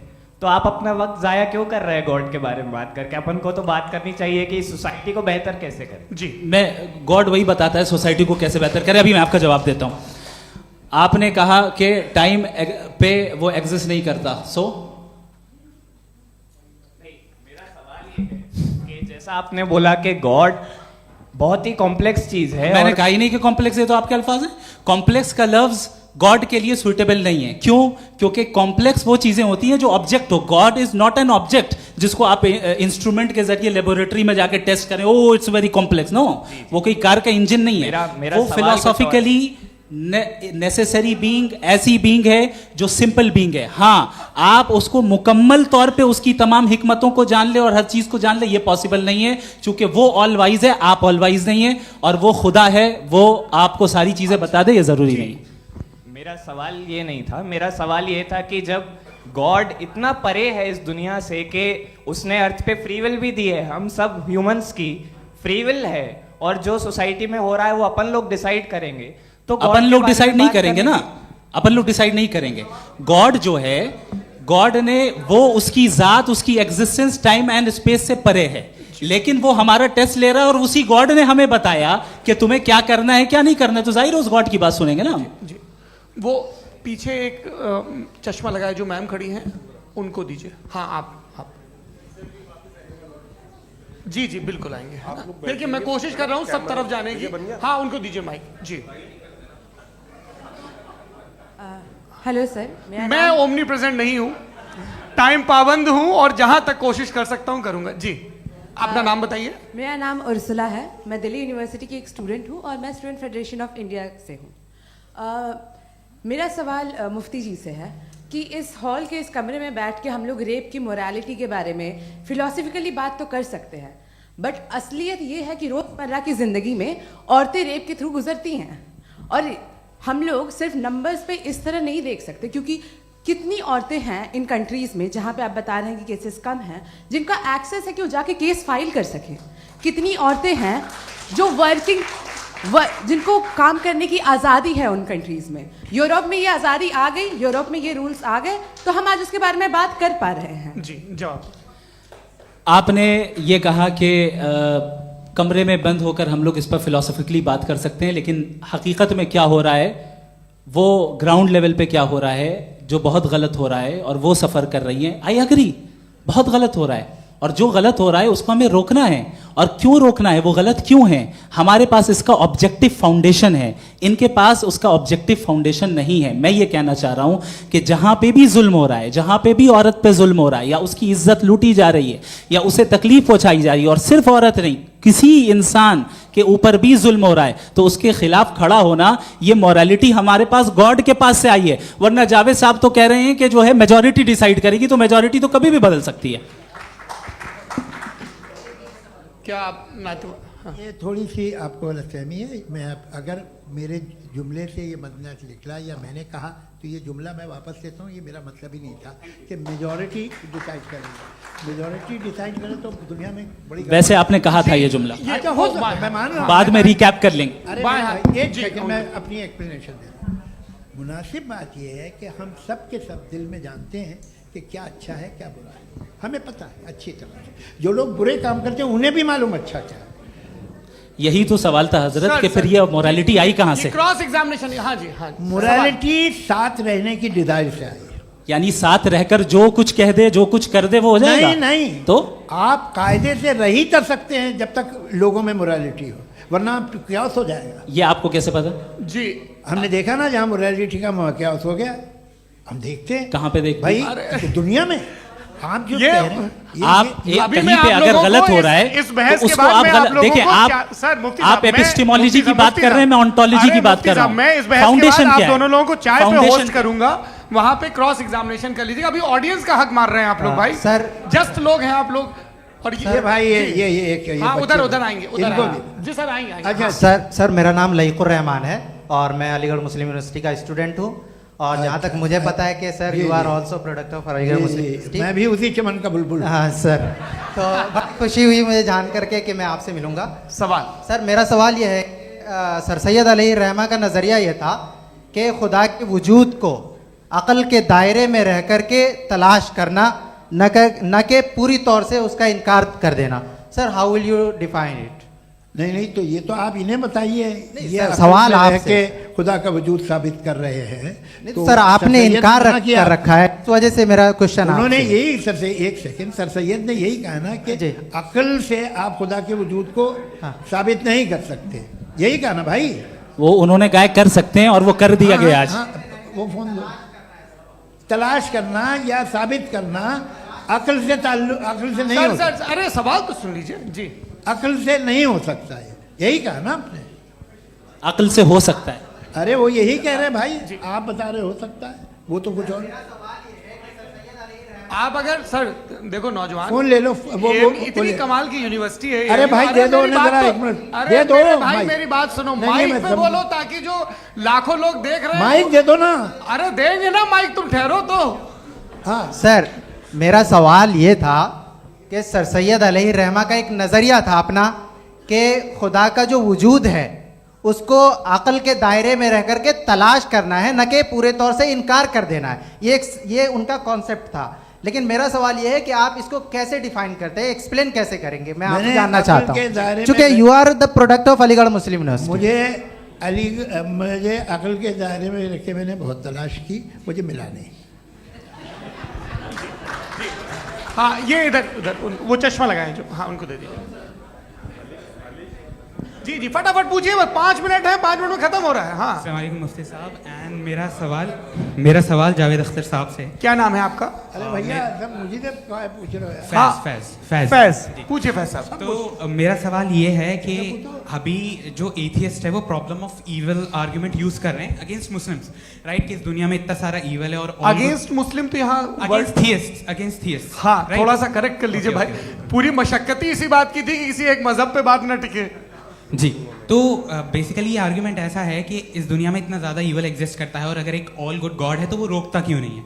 लेकिन इस सवाल में एक हिडन अजम्पशन ये है कि इस दुनिया में ईवल एग्जिस्ट करता है। अब एथियस्ट ये कैसे ऑन्टोलॉजिकली प्रूव कर सकते हैं कि इस दुनिया में ईवल एग्जिस्ट करता है? मैं आपको बताता हूँ, थोड़ा सा समझा। नहीं सर, हम लोग इनको सुनने आए। नहीं please don't do. I want to explain ontologically. नहीं हम समझ गए सर, इनको अब जवाब देने दीजिए। अच्छा सवाल पूछ लो। मैं अभी तक क्या था वो मैं थोड़ा सा ऐड ऑन कर लेता हूँ। तुम गुरु, तो हम जब इसका राउंड 13 करेंगे ना तब तुमको स्टेज पे बिठाएंगे। जी तो हाँ जल्दी से। तो देखिए एथियज्म के हिसाब से सब कुछ रैंडमली बन गया है, सब कुछ एटम्स और मॉलिक्यूल्स है। एक पत्थर में और मुझ में सिर्फ इतना फर्क है कि हम लोग एटम्स और मॉलिक्यूल्स का अलग अलग रीअरेंजमेंट है। अब एक पत्थर को कोई इंसान तलवार से 2 टुकड़ों में काट दे या मुझे, according to atheism it is same. There is no evil and good according to atheism. जी अच्छा, फैज साहब का सवाल ये है कि हाँ कोशिश भी करते तो इससे गलत सवाल नहीं कर पाते। एक लाइफ फॉर्म है और लाइफ फॉर्म में फीलिंग्स हैं, मतलब लाइफ फॉर्म सुनता है, देखता है, टेस्ट कर सकता है, फील कर सकता है। तो उसकी जो ये जो क्वालिटी इस बबल में आ गई है वो जानवर में भी है, इंसान में भी है। तो जाहिर है कि उसे कोई तकलीफ पहुंचेगी, तो चूंकि उसके पास वो सेंसिटिविटी है तो मैं करेगा। पत्थर में वो सेंसिटिविटी नहीं है। तो ये क्या सवाल हुआ कि अगर पत्थर को काटा तो पत्थर को तकलीफ नहीं होती, तो आपको काटे तो आपको क्यों तकलीफ हो? बैठ जाइए। जी हाँ, अगला सवाल। हाँ पूछे जी जावेद अख्तर साहब। अरे भैया सब आप लोग मुफ्ती साहब को छोड़ रहे हैं तो मेरे ही पीछे पड़े हैं क्या? फिर चलो बोलो भाई। You asked how God can exist when children die in Gaza. हाँ? You asked how God can exist when children die in Gaza, and you also mentioned the rise of atheism in Europe. But the same events also are leading many atheists and non-believers to turn towards faith. How do you interpret this contradiction, where suffering pushes some away from God, yet brings others closer to belief? देखिए, आपको एक बात बताऊं, दुनिया perfect तो कहीं भी नहीं है, हर जगह कुछ खामियां हैं। बेटा एक मिनट, मैं आप ही को कहेंगे, देखो वो तो कुछ खामियां, कमज़ोरियां, खराबियां सब जगह है। लेकिन अगर देखोगे ईमानदारी से कि दुनिया सबसे ज़्यादा महज़ब कहाँ है, एक आम शहरी को कहाँ हुकूक हासिल हैं, वो बोल सकता है, अपनी मर्ज़ी से काम कर सकता है, अपनी मर्ज़ी से राय दे सकता है, हुकूमत के ख़िलाफ़ बोल सकता है, बरसर इक़्तिदार लोगों के बारे में बोल सकता है, सरमायादारों के ख़िलाफ़ बोल सकता है। तो आपको ये स्कैंडिनेवियन कंट्रीज़ में मिलेगा, वेस्टर्न यूरोप में मिलेगा। मैं नहीं कह रहा वो परफेक्ट है, बिल्कुल नहीं, वहाँ बहुत ख़राबियाँ भी हैं, परफेक्ट तो कोई। लेकिन जिन जिन मुल्कों में, लैटिन अमेरिका देखो, गल्फ़ देखो, वहाँ पर आपको ये ज़रूर है कि रेप नहीं होते होंगे। रेप की ज़रूरत क्या है भाई? उसको तो ख़रीद लो, घर में रखो, सड़क पर रेप करने की क्या ज़रूरत है? मगर सुनिए, मगर हकीकत ये है कि वहाँ शख्सी आज़ादी राय देने की, बोलने की नहीं है। जी ये एक आखिरी सवाल मुफ्ती साहब से। हाँ मैम, इनको माइक दीजिए। शुक्रिया। मेरा नाम मनीषा है, मैं हरियाणा से आई हूँ। मैं मुफ्ती साहब से एक बात पूछना चाहती हूँ। आप बार बार जावेद साहब को कॉन्ट्राडिक्ट तो कर रहे हैं कि आपने ये कहा, लेकिन आप भी अजम्पशंस के बेसिस पे बात कर रहे हैं। आपने खुदा के होने का कौन सा प्रूफ पेश किया है, खुदा की एग्जिस्टेंस का? अब इस सवाल को अलग रहने दीजिए, कौन एथीस्ट है कौन नहीं है। और दूसरी बात जो आपने एक छोटी सी कही थी कि ये फ्री विल का इस्तेमाल करता है इंसान अपनी, लेकिन इस फ्री विल का इस्तेमाल में मतलब खुदा ने ये दे दी सबको ये इजाज़त कि वो कितना घिनौनापन और कितने ज़्यादा ख़राब से ख़राब तरीके इस्तेमाल कर सकते हैं। जवाब सुनते जी। आप फ्री विल को मानती है ना, या अब कहती है कि फ्री विल नहीं है ना? मानती है ना? तो अब आपके पास इसका कोई एक्सप्लेनेशन नहीं है कि अगर एक इंसान उस फ्री विल का इस्तेमाल करके गलत काम कर रहा है और बच के अच्छी ज़िंदगी गुजार के निकल जा रहा है, उसका कोई रिकम्पेंस नहीं है। हमारे वर्ल्ड व्यू में जो इंसान गलत काम कर रहा है उसको भी रिकॉम्पेंस यानी उसका बुरा बदला मिलना है, और जो सही काम कर रहा है उसको सही बदला मिलना है। लिहाजा जो फ्री विल है वो इस तरीके से है कि एक लिमिटेड टाइम तक खुदा ने मोहलत दी है। ऐसा ही नहीं कि छूट दे दी, जो करना है करते रहो हमेशा। वक्त आएगा जब एग्जाम का टाइम खत्म होगा तब रिजल्ट आएगा, दौराने एग्जाम जबरदस्ती आपको नहीं बताया जाएगा। अरे भाई एक सेकंड, जी सवाल मुफ्ती साहब से मेरा है। मुफ्ती साहब से जी हाँ रुक जाइए, आपसे फोन आप इसके बाद आपसे माइक छीन रहेंगे। हाँ बोलिए। मैं मुफ्ती साहब एक ही सवाल करता हूँ कि अगर जो हो रहा है फ्री विल से हो रहा है और एक दिन बरोज़ क़यामत इंसाफ होगा मैशर में वगैरह वगैरह, तो दुआ क्यों मांगते हैं लोग? दुआ मांगते हैं इसके मतलब है अभी भी उसने ये डिपार्टमेंट रखा है कि मैं रोज़मर्रा की ज़िंदगी में इंटरफेयर बिल्कुल बिल्कुल ही कैन। तो तुम कैन हो, तुम मुझे नौकरी दिला देते हो, मेरे बेटे को ग्रीन कार्ड दिला देते हो, और 45,000 बच्चे मरते उन्हें रोकते नहीं हो। नहीं तो क्या आप ये कह रहे हैं कि इस दुनिया में जालिमों को कभी पकड़ ही नहीं होती है? अरे जो भी पकड़ होगी वो बच्चे रोते हैं। बिल्कुल, देखिए मैंने अपने ओपनिंग स्टेटमेंट में यही कहा था कि जनाब जावेद साहब सिर्फ इमोशनल आर्गुमेंट देंगे। This is an emotional argument. ये छोटे मोटे इसके पीछे का रीजन मैंने बताया क्या है। देखिए मैं इसके पीछे का रीजन क्या है मैंने बताया। मंच से आप लोगों को सज्जनों इसलिए कह रहा हूं ताकि थोड़ा सा आपके कॉन्शियंस पे जोर रहे कि आपको ऑर्डर बचा के रखना है। वक्त तय हुआ था, ये वक्त पूरा हुआ, आपने इतने धैर्यपूर्वक सुना, मैं आप सबका बहुत बहुत शुक्रगुजार हूं। यदि इन दोनों विद्वानों की इच्छा होगी तो कभी हम इस बातचीत का राउंड 2 राउंड 3, यही तो देखिए खूबी है इंसान की कि बहस मुबाहसे में वो पड़ा रहता है। आप लोगों ने बड़े धैर्य का परिचय दिया, बहुत बहुत शुक्रिया। इसी के साथ ये बातचीत यहाँ पे समाप्त होती है। मैं एक बात बता दूं, ये सारी बहस हो गई, अब मुफ्ती साहब और बड़े मुफ्ती साहब इन साथ के साथ में खाना खाने वाला हूँ।